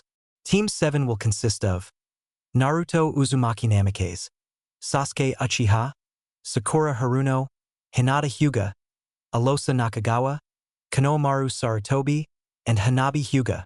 Their team leaders will be Kakashi Hatake, Anko Mitarashi, Kurenai Yuhi, Kushina Uzumaki, and Minato Namikaze. Wait, that last one has to be a mistake. The Hokage wouldn't personally lead a genin team. No mistake. I will be one of the Team 7's leaders, Minato remarked as he entered. But who will take care of your duties as Hokage? Irika questioned. A team of a blood clone of me and Hiruzen Sarutobi. Minato answered calmly. This is a crazy, unnecessary risk, Irika countered. A few things, Irika. 1. I am Hokage. I can do as I please. 2. I missed the first 14 years of my son's life. This is part of making up lost time. Finally, what risk? Genin take D and C rank missions. Before becoming Hokage, I completed 500 S rank and 1500 A rank missions. Probably the biggest threat we will face is Tora, the cat, Minato countered. I see that I can't dissuade you, so dismissed, Irika admitted.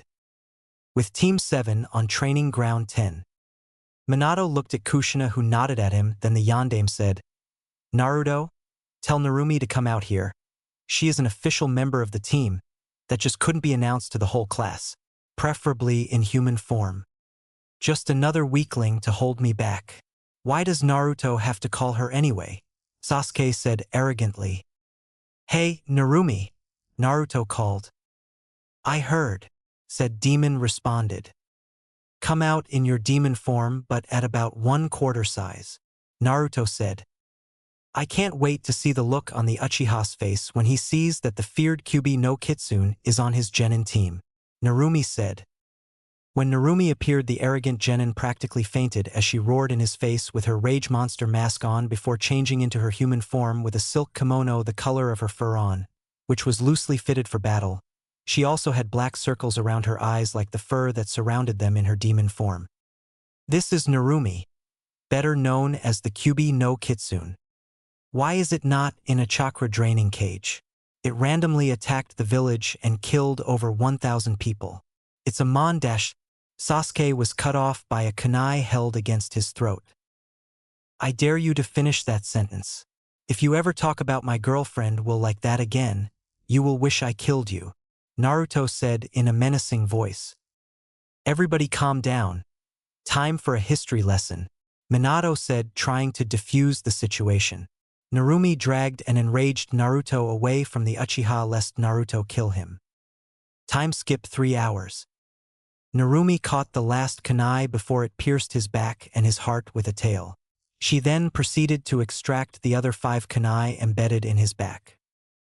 You were warned, Uchiha. He went easy on you. I would have taken your ability to create a new Uchiha heir, Minato commented. Anko-sensei, please use a painkiller jutsu just strong enough so Sasuke team can complete the test, Narumi requested. Anko preformed the jutsu, then woke up the now unconscious Uchiha with smelling salts.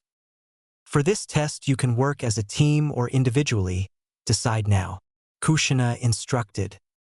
Everybody except Sasuke voted for working as a team. I refuse to work with a demon. No offense, Narumi, but it will keep my talent from showing, Sasuke reasoned. If you do not work with them, then you will have to fight all 5 of us alone, Minato informed. On second thought, working together sounds like a great idea, Sasuke said. The objective is to either survive for 10 minutes or disable/threaten all of us. Ready? Go! Anko instructed. Naruto and Narumi decided to hold back and see what their teammates were capable of. Alosa lead with her double-sided Kuzurigama, instantly giving the team some breathing room. Then Sasuke used Grand Fireball, which Minato blocked with a water wall. Hinata was unable to get close enough for any gentle fist techniques, so Naruto and Narumi decided to step in. They formed a ball of condensed Yuki, chakra, and nature energy, then said, "Objective complete. We have successfully endangered all of you." How so? Minato said before seeing the massive ball of energy. Actually, you pass. Just get rid of that thing, he corrected with actual fear in his voice. Time skip 2 months.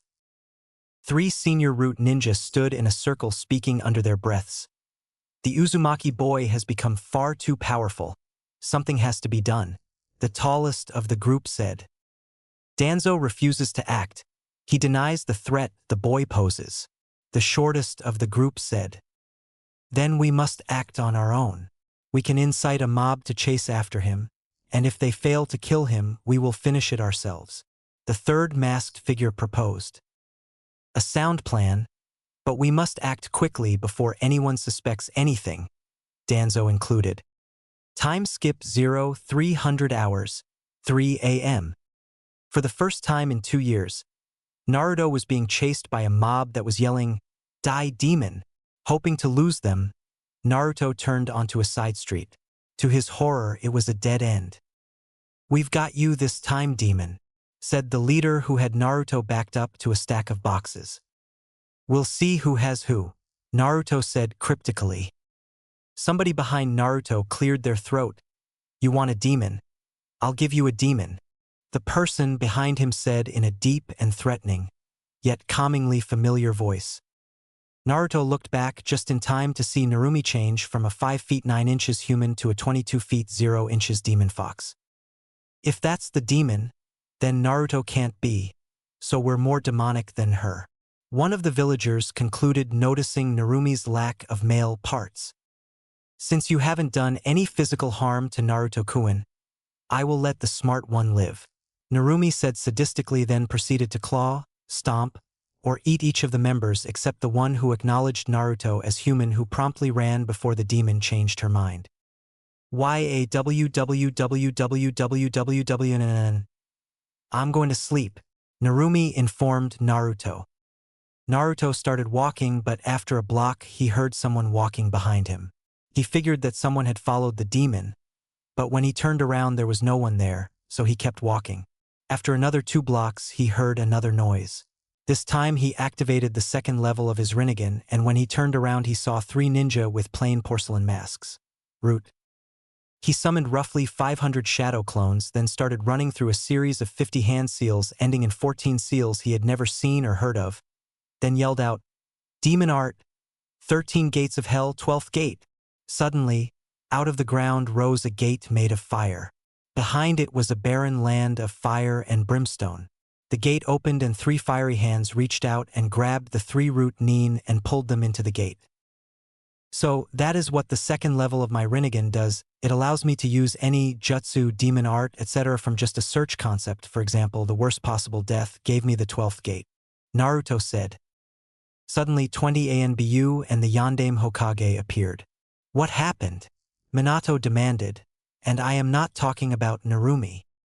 I was attacked by 3 root ANBU, so took care of them. Naruto explained. An ox-masked ANBU asked, "Are you sure they were root?" That was disbanded by the Sandaime. That's what I thought till about 5 minutes ago. They had plain, blank masks. Naruto confirmed. Danzo is in big trouble, Minato said. Time skip 2 hours in Hokage's office. Inoichi walked into the room bleary-eyed with a cup of coffee. This better be good to be getting me up at 5:30 in the morning, the Grumpy Clan leader said. Actually, it is very bad. We need you to check Naruto's memory to confirm that he was in fact attacked by root agents. Minato said. Don't use mind-body switch. You could break the Kyuubi's seal and force her out. Naruto cringed as he said this. He hated referring to Narumi as if she were a thing. I have a specific technique for you. It is called Demon Art Mind Bridge. We will both be pulled into our mindscapes, then you will see a bridge. I will be waiting on the other side. Hold your right hand out like you are going to shake my hand and your left, palm down. Naruto completed the mind transfer and monkey seals, then both were instantly pulled into their mindscapes. In joint mindscape. Inoichi mindscape was its usual boring, white, windowless room with a plain, white memory hallway branching off of it. The Yamanaka clan leader saw only one difference, a French-style double door leading to a red brick bridge. Suddenly, Naruto burst through the door yelling, "Hey Mindwalker-san!" Suddenly the blonde slowed to a walk. I thought you would have a really complex mindscape, or at least one that looked like the inside of a house. What are you talking about? Most people's mindscape is just a jumble of colors in an indefinite blackness and no sense of direction. The clan leader replied. Then you will be shocked when you see mine, Naruto informed. The young blonde was correct. If Inoichi didn't know better, he would say that he was in a real field outside Konoha. Naruto offered him an apple of one of the trees. He took it out of respect, even though he expected that it would have no taste or texture. He was once again shocked to be wrong. It tasted like an apple. Even the flowers had the correct sense. So, where is the seal? Inoichi asked. On the door to the outside world. Naruto replied calmly. So the Kyuubi could attack us at any time? The elder shinobi asked worriedly. 2 things. First, theoretically yes, she could, but she is usually friendly except when you wake her up needlessly. He shivered in fear, remembering when he had woken her to ask a question about history. Which is why I asked you not to use your clan's technique. Second, she has a name. I actually think it is a quite pretty name, Narumi. The young shinobi responded. The pair walked silently for what seemed like a few more hours, till they reached a small house. Naruto crossed his fingers and thought, "Please let Narumi be awake," which in turn echoed across the mindscape. The blonde opened the door, then was tackled by a 9-tailed red fox the size of a Saint Bernard. You woke me up, Narumi said in a growl. Sorry, we need to get to the Hall of Memories, Naruto explained. Fine, Narumi said, stalking off towards the back of the house. You weren't kidding. You're sure she likes you? Inoichi asked. As Naruto got up, he said, Yep, in love with me actually. If it had been you alone, she would have torn you to shreds. The blonde led the psychic ninja up a set of stairs to a memory hallway where there was a steel door. Naruto pointed to said door and said, That's the memory.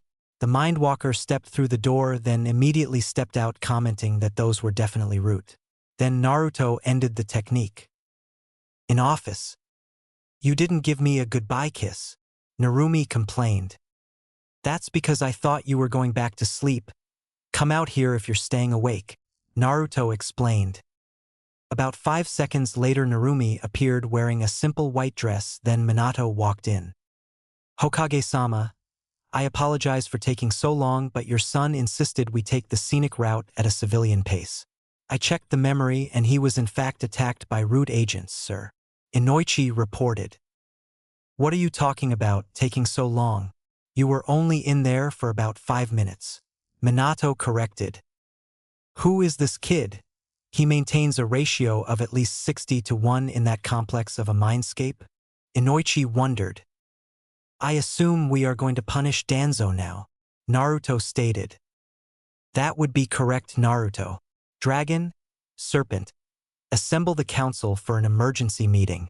Minato ordered. Naruto heard a shunshin signaling that the order was being carried out. Hokage-sama, all the council members will surely be asleep, Inoichi complained. Then they will be woken up. I need them present for the judgment, Minato said. In the council chamber 5 minutes later. Who does the Hokage think he is getting us out of bed at 5:400 in the morning for a meeting? There better be a damn good reason for this. One of the civilian council members complained. You call this early? I've been up for an hour, Hayashi Hyuga stated. The Hokage entered the room. Danzo Shimura, you stand accused of crimes against the state and your fellow shinobi? How do you plead? Not guilty. This is preposterous, Danzo replied. You deny that you have maintained the route after they were ordered to be disbanded? Minato questioned. Of course. Route was disbanded years ago, the war hawk replied. Then explain how my son was attacked by ninja in route attire, Minato demanded. The boy must be mistaken, Danzo lied. His memory has been inspected and confirmed by Inoichi Yamanaka. They were route, Minato answered. Realizing he had been caught, Danzo admitted defeat. You caught me. I have maintained route in order to do what the Hokages could or would not, protecting the village by any means necessary. How does attacking my son keep the village safe? Minato asked the veteran. If your son was attacked by route ninja, it was not on my orders. I have considered it in the past, but I have always come to the same conclusion. Naruto is an exceptionally powerful ninja with nothing but love for the village despite everything we have done to him. He would do anything to defend this village no matter the personal cost. As a result, I have even sent my route to thin out the mobs chasing him. I would never order my ninja to attack him unless he were to attack first. Danzo defended.